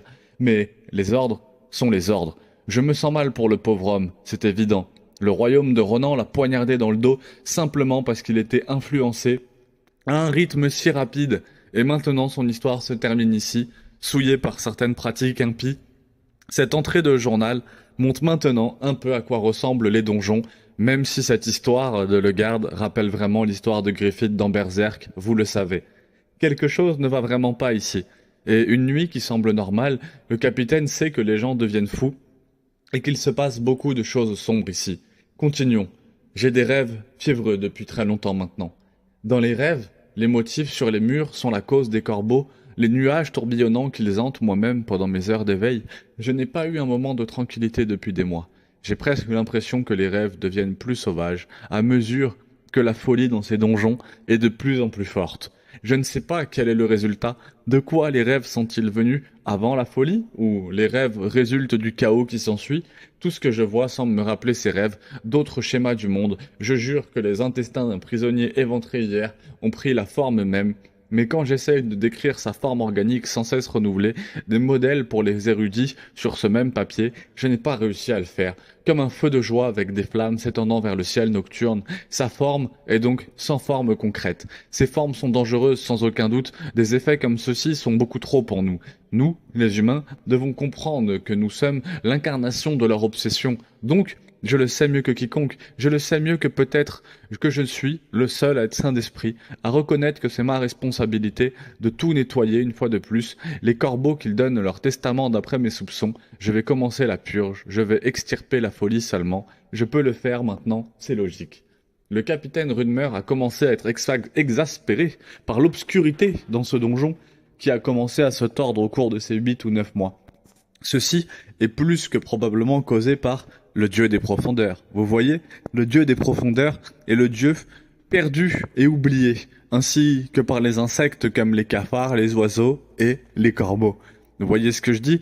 Le donjon de la peur et de la faim a le pouvoir de corrompre les gens, même vos personnages jouables, car vous ne pouvez pas partir du donjon une fois entré dedans. Alors imaginez ce que les ténèbres pourraient vous faire au cours de ces 8 ou 9 mois. Elles vous transforment en quelque chose d'horrible, comme le chrome que nous avons en nous. Je peux voir à quelle mesure la morale est corrompue par la note intitulée Ordre du Capitaine, qui détaille certains ordres de trotture du capitaine Ruder lui-même sur le sujet abordé plus tôt dans notre dernier échange. Nous n'avons plus besoin de ces captifs. Que faites-vous à ces pauvres? Ce n'est aucune de mes inquiétudes. Et, si vous mettez en œuvre vos plans méchants, assurez-vous de ne laisser personne parler de ces études effectuées. Aucun témoin, pour ainsi dire. La cruauté n'est pas rare en temps de guerre. Je suis sûr que si quelqu'un devait le savoir, certaines choses, nous ne voulons pas que les nouvelles circulent. Ne prenez aucune insulte dans mes mots, mais pour mon bien aussi, j'espère de ne plus jamais avoir de vos nouvelles. Capitaine, vous pourrez voir comment il a été corrompu par les donjons. Alors, nous pourrons voir ce qui se passe à la fin de son histoire, avant d'arriver ici, dans la note intitulée « Journal d'un soldat inconnu, 16 août 1590, la folie s'est répandue dans ses cachots comme la peste. Certains soupçonnaient même que la peste qui sévit dans le royaume de Moran est la cause pour tout cela, mais les symptômes sont pour le moins très différents. Très différents. Les troupes restantes se sont réfugiées dans ces mines et espèrent que le royaume enverra de l'aide à un moment donné, un avenir imprévu. L'espoir s'amenuise, mais le capitaine a mis les pieds dans cette affaire. Ville souterraine, des dollars de la grotte, et échangé cet artefact bizarre contre de la nourriture et des fournitures. Maintenant, ces fournitures sont faibles. Nous avons essayé de venger les barils de nourriture autant que possible, mais ce n'est pas suffisant pour nous nourrir tous. L'espoir est en effet faible, car même le capitaine semble le perdre. J'ai perdu la tête il y a quelques jours. Il a couru seul dans les cachots sombres, vêtu uniquement d'un drap de tissu. Nous allons mourir ici, n'est-ce pas? Alors il a perdu la tête et a enlevé tous ses vêtements, à l'exception d'un bout de tissu, et a couru dans ces mines, ce qui est un endroit où on peut commencer à vous poursuivre. Alors, Ruder a été corrompu et a essayé de purifier tous les donjons du mal. Et comme on dit, lorsque vous regardez dans l'abîme vous regarde en retour. Il a également été en contact avec le cube des morts, car c'est lui qui a échangé avec le village troglodyte pour obtenir plus de fournitures. Donc évidemment que le capitaine Ruder est devenu le Chromoleur. Que pourrait-il y avoir d'autre dans l'histoire? Eh ben, il y a d'autres choses qui rendent les choses un peu plus compliquées. Il y a quelque chose qui ne va pas ici. Vous n'auriez pas tort de supposer que le capitaine Ruder est le plus simple de Chrome, et c'est tout ça qu'il a l'histoire, car c'était à peu près ce que je pensais avant de commencer mes recherches. J'avais des petites idées, ici et là, mais cela ne me convenait pas du tout. Et je voulais en savoir plus, et évidemment j'avais besoin de faire une vidéo comme celle-ci, ça me paraissait très intéressant. Donc, quelles pièces ne correspondent pas? Vous pouvez vous le demander. Entrons dans le vif du sujet. Dans la partie la plus profonde des donjons, il y a un ennemi appelé le double Chromoleur, celui avec lequel on a commencé la vidéo. Même si vous avez tué le corbeau avant, celui-ci sera toujours là. Et il est beaucoup plus dangereux que le premier, car les deux têtes attaquent. Donc, il y a plus qu'un seul Chromoleur qui semble bizarre. Une autre chose est une page déchirée dans un livre. Crow Crow, fais pousser ta corne vile comme la neige et le Scrabber massacre Row Crow Crow à Woomall. La viande est fraîche et le sang tombe toujours. Es-tu là? Il vient sans rien à Bir Crow Crow. Derrière toi maintenant, ô corbeau, s'il te plaît, récoltez, ô corbeau, ce que je sème. Robert Frost, ce n'est pas un gros problème. Mais dans ma tête, c'est un peu bizarre que ça vienne d'un livre, comme le dit la description. J'ai l'impression que c'est une queue folklorique ou quelque chose comme ça. Mais venir ici peu de temps après que le capitaine Ruder soit devenu fou du dieu des profondeurs, ce poème semble exister depuis un moment. Donc, le Chromoleur existe probablement depuis très très longtemps. Il est donc possible que ce ne soit pas aussi simple, que le capitaine Ruder est égal à Chromoleur. Il est logique qu'il soit devenu un Crower, même si un contenu coupé est très similaire à la troisième entrée du journal. Il y a une quatrième entrée à ce journal, mais je ne vais pas la lire en entier. Elle est partielle, elle parle essentiellement du fourré et le grand arbre dans lequel se trouve le dieu des profondeurs et Rome, ce qui est un peu redondant. Nous savons qu'il est corrompu à propos des profondeurs, c'est pourquoi j'ai l'impression que cela pourrait être coupé. Mais je ne suis pas sûr que j'ai entendu une théorie sur certaines vidéos YouTube, qui n'est tout simplement pas vraie. Et c'est le plafond, et c'est que le capitaine Rare est brûlé par la lune, et il est ainsi devenu le Chromoleur. Pour comprendre un peu mieux tout ça, je vous invite à regarder ma vidéo des brûlures de lune sur Fear and Hunger Termina. Et c'est ainsi qu'il serait devenu le Chromoleur après un brûlure de lune. Ce qui n'est tout simplement pas vrai. Si vous ne savez pas de quoi il s'agit, c'est la corruption des gens à travers la lumière de Rare, un dieu qui aura également sa propre vidéo bientôt. Elle apparaît également en bonne place dans Fear and Hunger. Mais même si ce n'est pas une Moonscrotch, cela pourrait être quelque chose de très similaire, une brûlure de lune, un Moonscrotch. Il est possible que le dieu des morts fasse une corruption très similaire à Moon Torrid, mais comme le dieu des profondeurs en quelque sorte, il est donc possible que Rare ait une lune brûlante et que le dieu des profondeurs ait plus une simplification comme un corbeau. Je suppose qu'il y a une autre théorie selon laquelle tous les personnages que vous pouvez jouer ici se transforment lentement en corbeau et ont Fear and Hunger. La théorie déclare qu'une fin E dans Fear and Hunger est l'endroit où vous devenez fou et que vous vous transformez en Chromoleur. Si vous ne connaissez pas la fin E c'est celle où vous essayez de partir après avoir trouvé le garde vivant ou mort, puis vous êtes à peu près corrompu par le dieu des profondeurs et devenir fou et finir dans le donjon d'une manière ou d'une autre. Donc je suppose que c'est possible que ça soit ce qui se passe dans cette fin, mais nous ne pouvons pas en être sûrs. Juste une petite note ici, si vous vous demandez ce que fait la clé dont nous avons parlé plus tôt, la clé que l'on récupère lorsque l'on tue le Chromoleur, cela vous donne l'arme la plus puissante du jeu. Miasme. Je ne suis pas sûr qu'il y ait une corrélation. Je ne sais pas si le Chromoleur a trouvé cette arme ou quoi, mais il devrait y en avoir une. Il pourrait y avoir même une certaine corrélation. Ici. Mais nous ne savons tout simplement pas cette dernière chose avant que cette vidéo ne se termine. Dans le Chromoleur, donc dans Fear and Hunger 2 Termina, si vous incarnez Osaa, vous pouvez faire un style cool. Choisissez votre propre aventure dans l'intro avec Osaa, et c'est seulement Osaa qui peut choisir sa propre aventure. Osaa va au donjon de Fear and Hunger presque 500 ans plus tard. Il pourra aussi rencontrer le Chromoleur, il sera enfermé pour une raison quelconque, et il le fera s'il vous poursuit, il tombera d'un pont. Est-ce Ruder ou un autre Chromoleur? Eh bien, seul le créateur du jeu, Méo, le sait. Et il ne s'est pas encore exprimé sur ce sujet. Merci à tous d'avoir regardé cette vidéo. J'apprécie tout le soutien que vous m'avez accordé. Je vous aime tous et à bientôt. J'espère que vous reviendrez très vite. N'hésitez pas à aller regarder la vidéo sur Pocket 4 qui est sortie hier. J'ai eu pas mal de retours assez positifs. Toujours inspiré, on est toujours sur des traductions de vidéos anglaises. Donc là de Pug, P-U-G-W-R. Donc là, la vidéo, c'était qui est le chromoleur. Donc n'hésitez pas à mettre un petit pouce bleu, ça fait plaisir à tous. Quand j'ai entendu pour la première fois que le mariage dans Fear and Hunger avait la capacité de restaurer les membres perdus de votre personnage et de guérir pratiquement toutes ses blessures, je n'ai pas pu m'empêcher de rire. Il n'est certainement pas rare que le mariage dans les RPG fournisse un petit buff de guérison. Mais j'ai pensé que c'était un peu trop, je suis allé trop loin. Et j'ai ensuite appris dans le jeu que les anciens dieux percevaient le mariage comme une fusion physique littérale d'êtres humains, plutôt que comme une fusion métaphorique avec les deux moitiés du couple marié fusionnant pour former une chair terrifiante, des abominations. Et pourtant, bien que viscéralement dérangeant, regarder le mariage en tant que mécanisme de jeu, il a des implications fascinantes sur la façon dont les anciens dieux perçoivent l'humanité et les concepts qu'ils représentent. Sans plus tarder, examinons-les de plus près. Le mariage en tant que rituel est effectué au nom de Sylviane. On a vu son image juste au début, vous devez commencer à voir qui c'est.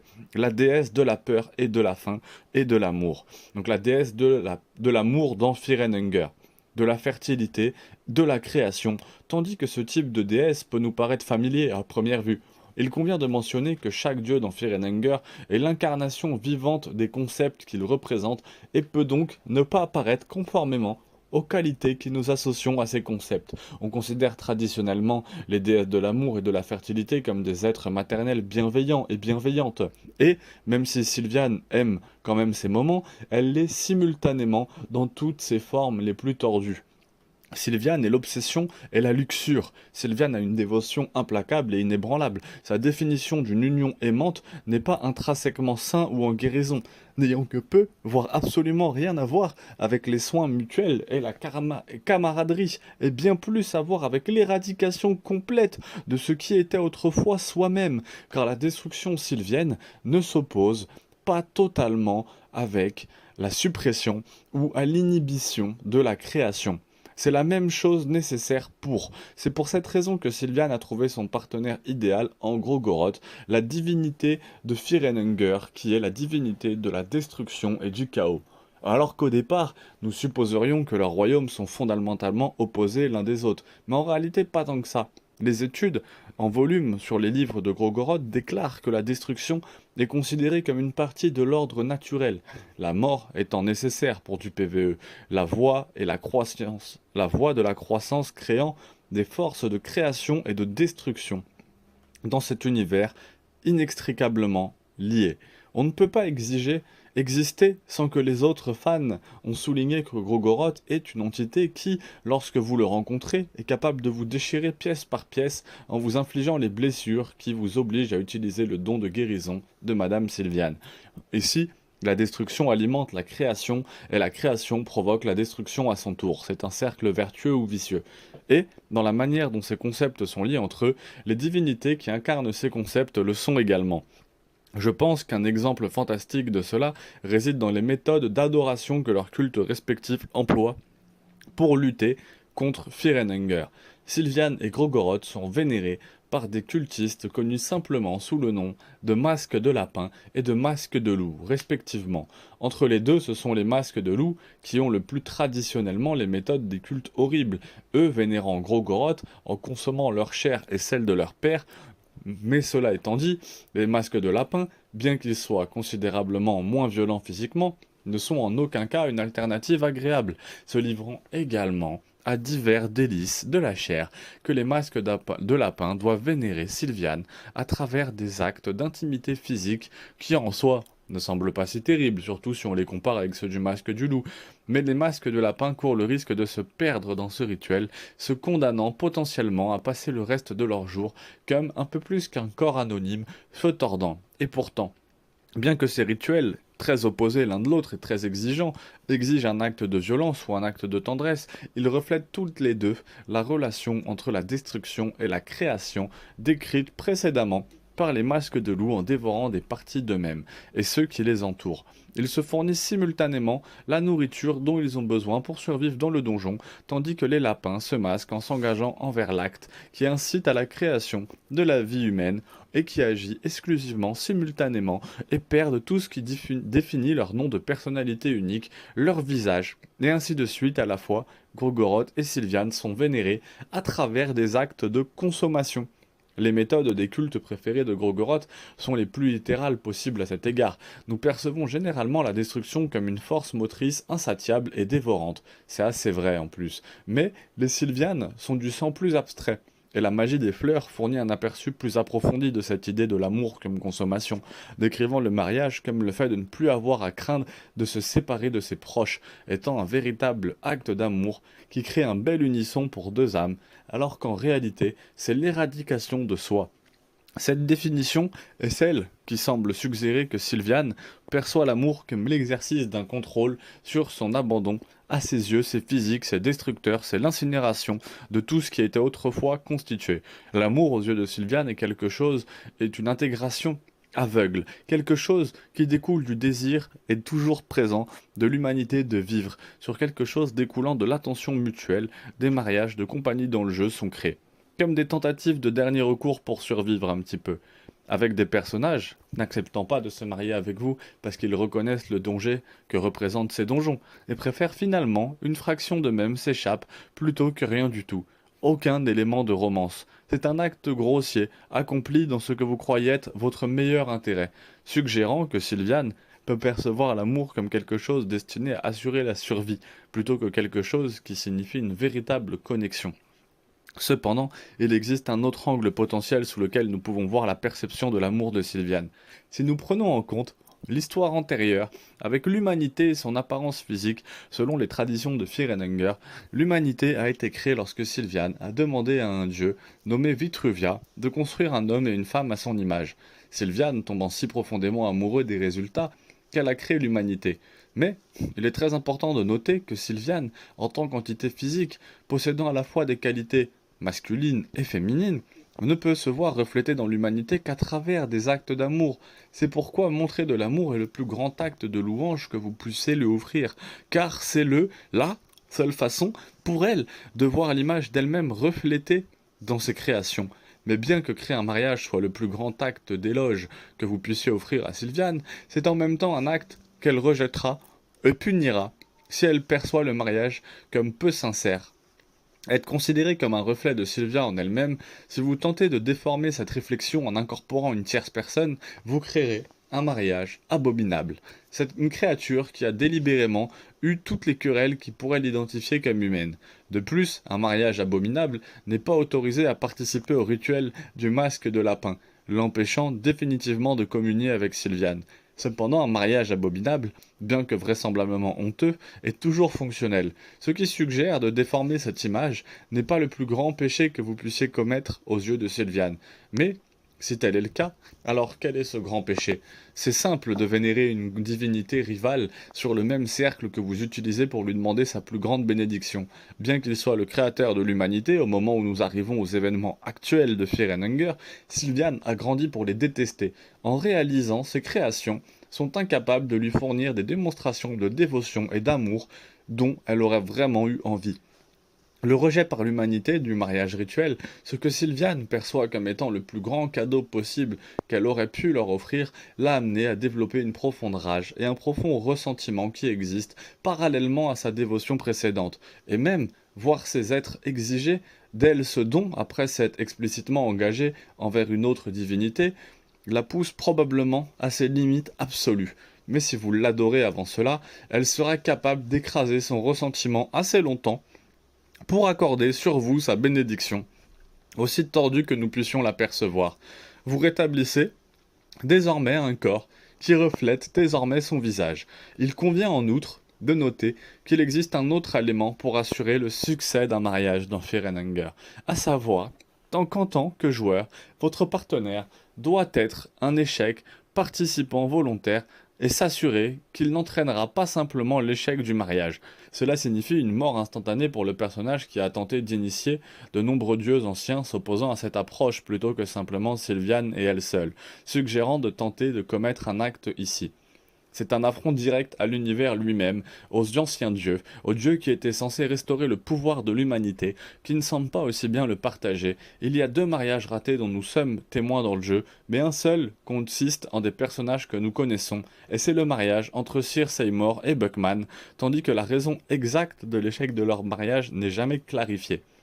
L'explication la plus probable est qu'en tant qu'agent du royaume de Rondan, Buckman et Cersei adoreraient plus probablement Olmer que Sylviane. Mais Sylviane, cette offense est pire que d'être simplement rejetée en faveur d'un autre pouvoir, car selon l'histoire originelle d'Olmer, il a été créé après que Vitua ait remarqué des défauts dans leur version initiale de l'humanité, à l'image de Sylviane, suggérant qu'elle aussi était imparfaite. Tout ce qui a pu l'être, c'est la tentative de Viria de faire une humanité parfaite, et en le créant, elle l'a élevé à son image, au-delà de celle de Sylviane, faisant de lui la pire divinité possible avec laquelle s'aligner sur Sylviane. Si votre objectif était d'éviter sa colère. Mais il y a un autre élément plus effrayant en jeu ici, et c'est le fait que c'est extrêmement probable. Sir Sermor, donc je crois qu'il l'a appelé Cersei juste au-dessus, et Buckman, donc Sir Sermor et Buckman, n'avaient aucune idée de ce que ferait exactement un mariage. En fait, il semble que la majorité des autres personnages n'en aient aucune idée, à l'exception d'Enki. Certains répondant même à l'idée de mener le rituel avec enthousiasme et non avec la réponse, que la plupart l'auraient fait s'ils savaient que ce qu'ils étaient sur le point de faire se détruirait. Sylviane est pour eux une déesse guérisseuse et guérit habituellement les blessures, donc ils sont loin de se douter de la réalité. Dans ce cas où un acte d'amour est accompli en son nom, alors pourquoi devrait-il raisonnablement supposer que la guérison qu'ils recevraient se ferait au détriment de leur personnalité individuelle? Et pour moi, c'est précisément ce qui fait que le mariage est l'un des mécanismes les plus horribles du jeu. Et, en plus, qui a un parallèle très intéressant avec la vraie vie, hein. Si vous savez que cela signifie à quel point votre situation doit être désastreuse, que vous soyez prêt à vous réduire en fragments juste pour assurer la survie d'une partie de vous-même, mais si vous ne le faites pas, c'est un des exemples dévastateurs des conséquences que le donjon vous impose pour un acte aussi simple, inoffensif et humain que de le chercher, toucher. Donc c'est vrai qu'effectivement vous prenez très très très cher pour un mariage, en fait, que vous détruisez une partie de votre personnage de départ, mais si vous ne le faites pas, vous pouvez aussi avoir du mal à continuer le donjon au mariage, tapant quand même très fort. Moi, c'est quand même avec ce personnage que j'ai commencé à vraiment sortir de la ville, hein. Ma première sortie de la ville, première sortie du donjon et première arrivée dans la ville de ma arbre, ou en tout cas vraiment où ça commence à se balader dans ma arbre, effectivement, c'était avec mariage, hein. Donc ouais, très très très compliqué. Merci à vous tous d'avoir exploré le donjon avec moi. Si vous avez apprécié cette vidéo, assurez-vous de liker, de commenter, de vous abonner. Et je vous fais un petit merci spécial. Il y a bientôt un Patreon, il faudrait vraiment que je le sorte. N'hésitez pas à me dire si vraiment ça vous intéresse que je fasse un Patreon pour me remercier. Parce que à un moment donné, sans soutien, je ne vais pas pouvoir continuer ce rythme de vidéo. Merci à tous. Si vous êtes sur Internet depuis quelques mois environ, il y a de fortes chances que vous ayez entendu parler d'un jeu indépendant, particulier, connu sous le nom de Fear and Hunger, peur et faim en français. Et, si ce n'est pas le cas, je vous invite fortement à plonger dans l'univers de ce magnifique jeu et faites-en l'expérience par vous-même. Et, si les spoilers ne vous dérangent pas, restez dans les parages et profitez de ce voyage alors que nous explorons la mythologie derrière cette œuvre de fiction cruelle mais belle. Il y a des divinités fanatique et terrifiante dans ce monde bien orchestré. Il faut d'abord se poser la question de savoir ce que sont la peur et la faim. Fear and Hunger est un jeu de rôle au tour par tour, utilisant RPG Maker. Vous incarnez soit un chevalier, un mercenaire, un prêtre noir ou un outlander. Vous êtes chargé d'explorer ce sinistre donjon qui vous attend. Chacun de ces 4 personnages a ses propres croyances historiques et, plus important encore, une raison pour s'aventurer dans le donjon infernal où l'histoire se déroule en gardant la plupart des informations liées à l'intrigue sans spoiler est possible, sauf pour un petit peu de gameplay.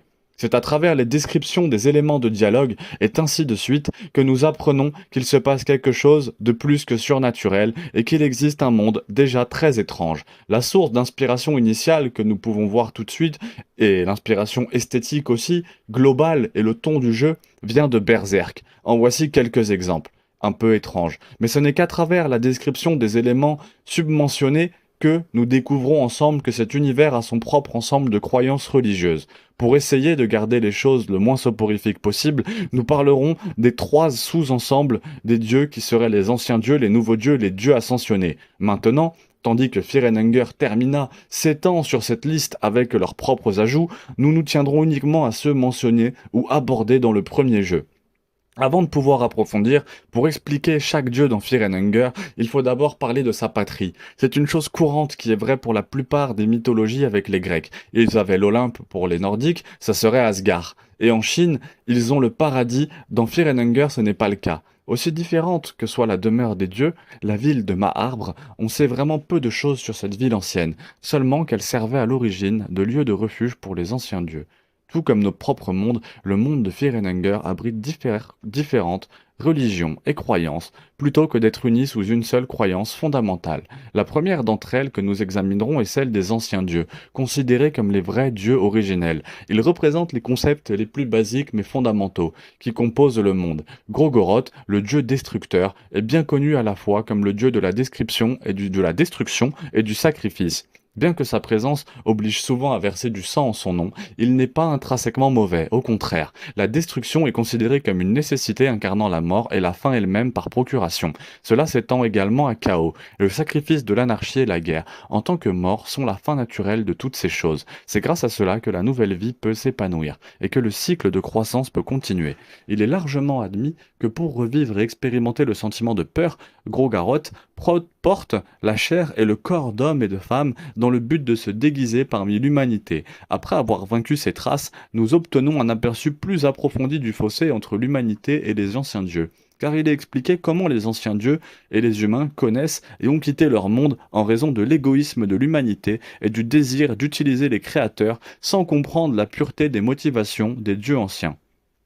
Même si elle était accordée à l'intérieur, ce serait incompréhensible avec la destruction et la mort qui doivent aussi venir. La création dans la vie étant l'antithèse de la croissance. Nous avons la déesse de la fertilité, de l'amour, de la luxure et de la création. Sylviane. Comme on peut s'y attendre, Sylviane est une divinité créatrice. Elle est responsable de la création de l'humanité. On dit que tous les hommes et les femmes ont tous deux été créés à son image, ce qui lui donne l'illusion d'être la déesse mère de tout le monde, alors que son mari, Rogoroth, donc Grogoroth, exige la destruction et la mort.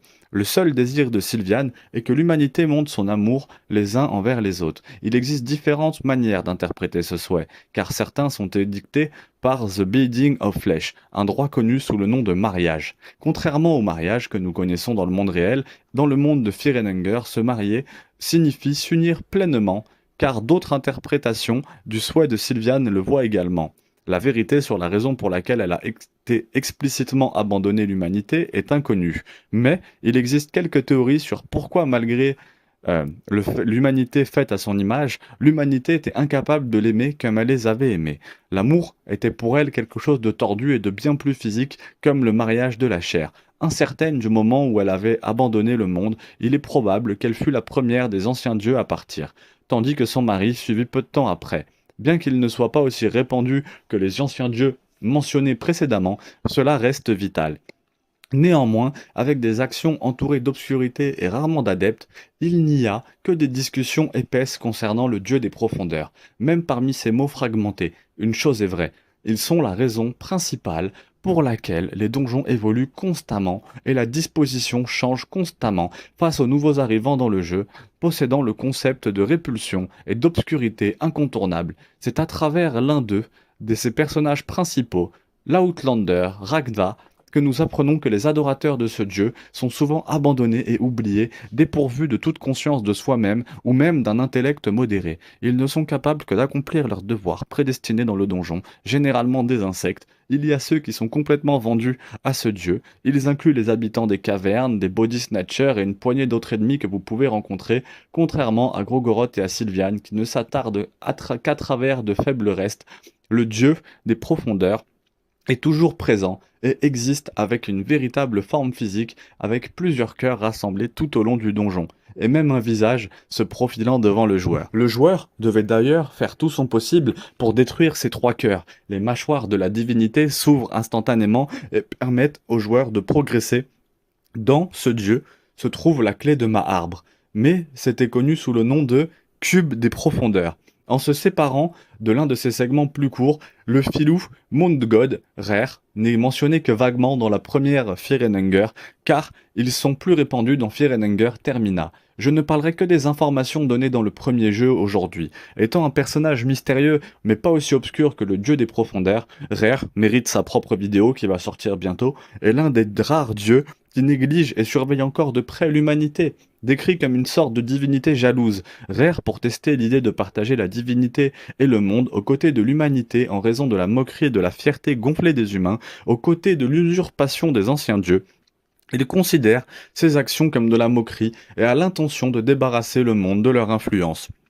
Certains de ses serviteurs, tels que Pocket Cat ou Lady Moon, bien que la présentation initiale de Pocket Cat semble plutôt troublante, il y a une vidéo de 16 minutes qui lui est dédicacée sur ma chaîne, son objectif est de capturer les enfants et de les empêcher de devenir le vaisseau d'un nouveau type de dieu qui pourrait rivaliser avec la puissance de l'ancien, et même Colmer était devenu à la fois moitié homme et moitié dieu. Crash and Burn. Cependant, en tant que l'un des nouveaux dieux, Nilvian avait déjà déjoué ce dieu filou, après que les anciens dieux eurent abandonné et quitté l'humanité. Le monde et ses royaumes avaient commencé à se détériorer avec les grands désirs et les valeurs qu'ils avaient autrefois quitté leur monde, furent bientôt remplacés par des pratiques de horde et des principes profanés sans aucune autre direction. Une équipe de 5 mortels avait été formée en cette période de parodie. François, le dominant, Nilvien, l'infini, Valtiel, l'illuminé, Shambhara, le tourmenté, et Nostradamus, l'oublié. Ils ont tous essayé de retrouver leur dieu perdu. Cette aventure les emmènerait au pays de Mahabray, en surmontant tous les défis qui les attendent.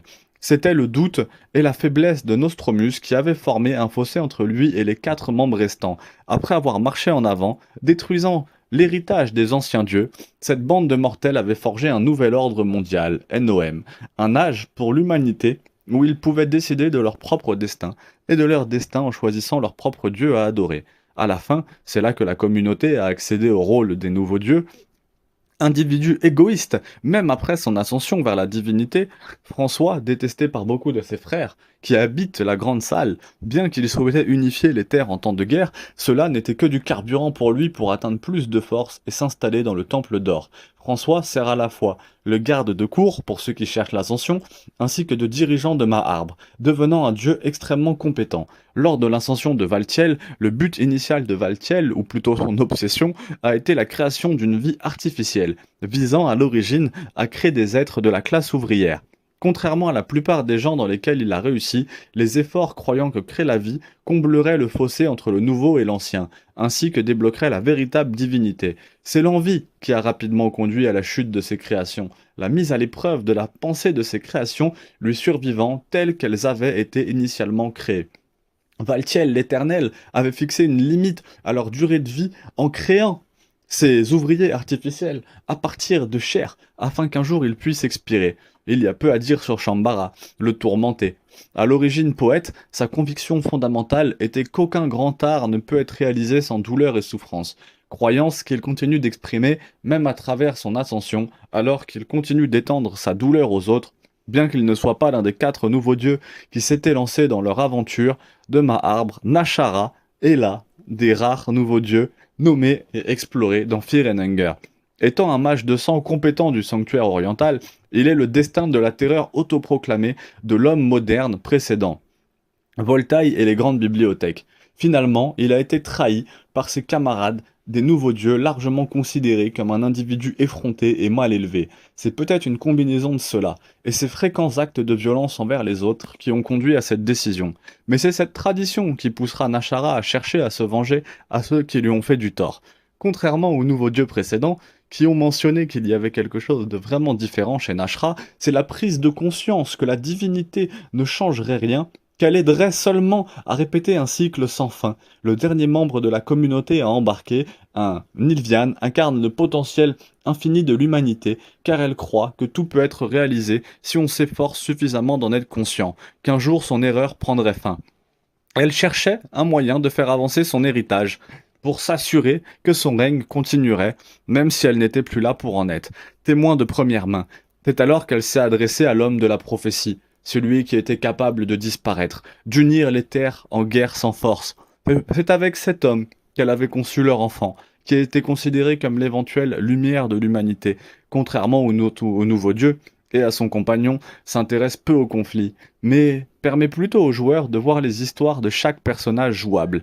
Kahara, Ders, Enki et Rangva. Le tout afin d'afficher ses inquiétudes et son inquiétude à l'égard de l'humanité après qu'elle ait demandé aux joueurs d'emmener son enfant au cœur des ténèbres, avant d'approfondir et de discuter du nouveau dieu final de ce segment. Je veux donner l'un des deux avertissements majeurs en matière de spoiler. Cela implique à la fois un personnage majeur et une révolution assez critique. Donc si cela ne vous dérange pas, continuez à regarder. Mais si vous le faites, je vous laisserai un petit timer éventuellement, ou encore sinon n'hésitez pas à avancer vraiment dans la vidéo pour ne pas être spoilé.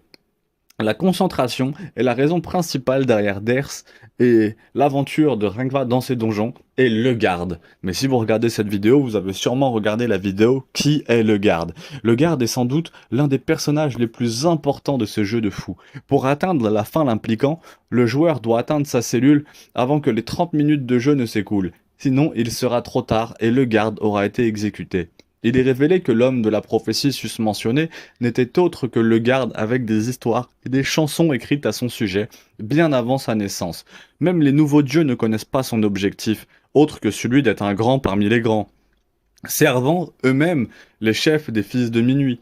Il est apparu que son objectif d'unir le monde nécessitant l'ascension vers la divinité, car cela a servi de motivation pour attaquer Rangva et rencontrer Rangva, c'était pour attaquer Oldgard, la ville de Rangva, c'était quelque chose qu'il a fait dans l'espoir d'atteindre le cube des profondeurs afin qu'il puisse accéder à Maarbre. Si le joueur bat François, le garde revendique le trône et monte. Il aura alors l'opportunité de combattre le garde. Cependant, il ne sera plus l'homme que le joueur a connu autrefois, mais plutôt le nouveau dieu, connu sous le nom de Roi Jaune, accomplissant ainsi sa prophétie et reflétant les actions du dieu ascensionné Olmer, en guidant le monde vers un âge d'or. Car les synagogues sont similaires à celles des nouveaux dieux dans lesquels ce sont des mortels qui sont montés dans la divinité dans toute la réalité de cette catégorie, des dieux. Le plus obscur est le plus petit nombre, car la majorité n'est vue que dans Fear and Hunger 1. Il n'y a que la seule clé qui est communément partagée entre eux, c'est leur force. Il semble qu'une synagogue, peu importe qui ils sont, possèdent tous une force qui rivalise avec celle des anciens dieux. Influencés fortement par Jésus-Christ et le christianisme, la première divinité ascensionnée dans Fear and Hunger était Olmer. Né dans la ville de Jataya en tant qu'homme mortel élevé par une mère vierge, Olmer était d'origine humble, rassemblant la popularité qui était plutôt à caractère humble, rassemblant la popularité et prenant de l'importance grâce à ses enseignements. Il rassembla finalement 12 apôtres afin de potentiellement donner ordre à un nouvel ordre mondial, donner naissance à un nouvel ordre mondial. Bien que ces efforts aient eu de bonnes intentions, les dirigeants corrompus du sanctuaire oriental avaient eu vent de ses actions menacées par cela, car Olmer avait réussi à unifier le monde malgré différentes religions et dieux. Ils l'ont soumis à la mort par crucifixion, avec sa mort qui marquait l'année 0, le début d'une nouvelle année civile. Dès que Maarbre a vu sa mort, c'était alors qu'il devenait un vieux dieu retournant au royaume mortel dans l'espoir d'arrêter la tyrannie qui avait été instaurée en son absence. Lui et ses apôtres avaient conçu un plan utilisant cette nouvelle force qui avait été obtenue grâce à la divinité. Olmer massacra les rois et les sultans qui avaient cherché à assombrir le monde avec leur mauvaise voix, créant le nouvel ordre mondial dans lequel il se tenait au centre et la louange et l'adoration encore à ce jour, tout comme dans la mythologie moderne où toutes ces histoires contiennent des contes différents. L'origine d'Olmer avec Enki et sa peau est également la Bible d'Olmer, il avait été créé par un maître architecte qui avait dessiné à la fois l'homme et la femme, et que sa ressemblance avec Sylviane avait été créée par cet architecte pour remédier aux défauts et aux imperfections de sa conception originale de l'humanité. Il était destiné à être parfait, le summum de l'humanité, et son potentiel a été créé et né en l'an 0. Immédiatement, Olmer s'est mis à travailler à la création de ce nouvel ordre mondial, un peu comme le mythe moderne. C'est au joueur de choisir à quelle histoire il choisit de croire une fois de plus. J'aimerais donner un dernier avertissement avant de discuter du dieu final dans cette vidéo. Si quelqu'un qui a plus d'importance que le garde lui-même, ce serait plus qu'improbable. La première rencontre de ce personnage, qui n'est rien de plus qu'une simple petite fille dans une cage, un membre du groupe sans défense, avec peu d'offensive et de défense, qui la garde, vous permettra d'être témoin d'un des plus grands rebondissements encore évoqués à maintes reprises. Le jeu des expressions sombres qu'il a en trouvant le corps malade de Legarde ou le souhait urgent de Noven, cette petite fille est le personnage le plus vital à rencontrer, étant la fille de Legarde et de Nilvienne. Cette fille, sans nom, est une enfant de la lumière, et si vous surmontez tout, il y a de fortes chances que vous l'ameniez dans les profondeurs comme sa mère le souhaitait, alors vous serez généreusement accueilli avec de la récompense, votre vraie récompense, votre prix pour avoir amené la petite fille jusqu'au bout est la création du deuxième dieu ascensionné, le dieu de Fear and Hunger. Depuis sa naissance, elle détenait l'âme d'un ancien, étant l'enfant de celui prophétisé et d'un nouveau dieu. Son existence était destinée à être un spectacle pas comme les autres, étant la seule ascension de Dieu que nous ayons eu le malheur de combattre. Nous commençons avec la vraie force que possèdent ces dieux et les anciens dieux, que vous gagniez ou perdiez, la fin est inévitable, nous donnant une fin douce amère. Nous apprenons que malgré les difficultés exténuantes que ce chemin nous a fait emprunter pour le bien de l'humanité, il était nécessaire qu'elle soit là, le dieu de Fear and Hunger est vraiment la lumière nécessaire pour inaugurer l'ère du mieux-être. Merci, merci, merci. Même si ce n'est pas votre forme standard de mythologie, l'une des choses clés que je vise à faire avec cette chaîne est de discuter d'une variété de dieux et de mythes par rapport à Fear and Hunger, qu'ils proviennent de séries fictives ou du monde réel. Et au cours des derniers mois, j'ai été totalement séduit et amoureux de cette œuvre d'art. Et pourtant, après avoir regardé plus profondément dans ce monde, j'ai pu, et il ne semble pas y avoir beaucoup de vidéos discutant de la mythologie et de la tradition qui se cachent derrière. Alors j'espère que cela vous servira de bon point de départ pour ceux qui sont curieux de connaître le monde de Fear and Hunger et la mythologie qui est sous-entendue bien sûr. Je recommande toujours fortement le jeu, même si vous n'avez pas le temps de jouer au jeu, faites quelques parties même après avoir regardé cette vidéo. Si vous souhaitez me voir davantage discuter de ce jeu, il suffit bien sûr de vous abonner et de mettre un petit pouce bleu. Assurez-vous de passer par Steam bien sûr, hein. Le mieux serait quand même de rémunérer l'auteur, mais sinon vous pouvez très bien jouer aussi sur votre téléphone, vous inquiétez pas. Je laisserai peut-être des liens dans la description vers toutes les vidéos anglaises, mais je pense que je consacrerai une vidéo justement où je mettrai toutes les descriptions de toutes les vidéos dont je me suis inspiré. Là, si vous voulez regarder, c'est Fear and Hungers, Crueling Mythology, donc une mythologie éreintante, qui sera le titre de cette vidéo. J'espère vraiment que ça vous a plu, n'hésitez pas à vous abonner, pouce bleu, il y a beaucoup de vidéos sur le lore de Fear and Hunger, sur Fear and Hunger. Là, les vidéos sur le lore, je pense que j'en ai fait un paquet, je vais en faire encore une ou deux et on va repasser sur des guides sur Fear and Hunger Termina, mais n'hésitez pas à mettre un petit commentaire, ça ferait vraiment plaisir. Force, à très vite. Salut, hier je vous sortais l'intégralité de l'histoire et du lore des dieux de Fear and Hunger, et aujourd'hui l'intégralité de l'histoire de ce donjon, l'histoire de Fear and Hunger. Ça va commencer avec le ténébreux lore de Fear and Hunger, ensuite on saura qui est le garde, qui est Moonless, qui est Pocket Cat, qui est le double Chromoleur, une terrible présence qui apparaît dans le donjon, un petit mot sur le mariage jusqu'à ce que la mort nous sépare, et ça finit avec une mythologie cruellement éreintante sur Fear and Hunger. Donc c'est une compilation de 7 vidéos qui va durer 1h45 plus cette petite intro. N'hésitez pas aussi à aller voir l'intégralité de l'histoire des dieux qui est un petit peu plus courte, qui est sortie juste hier. Je pense que je ferai une compilation des deux, voire d'une troisième si j'arrive à en faire une troisième du même temps. Il n'y a pas de raison, on verra ce que ça va donner pour vous sortir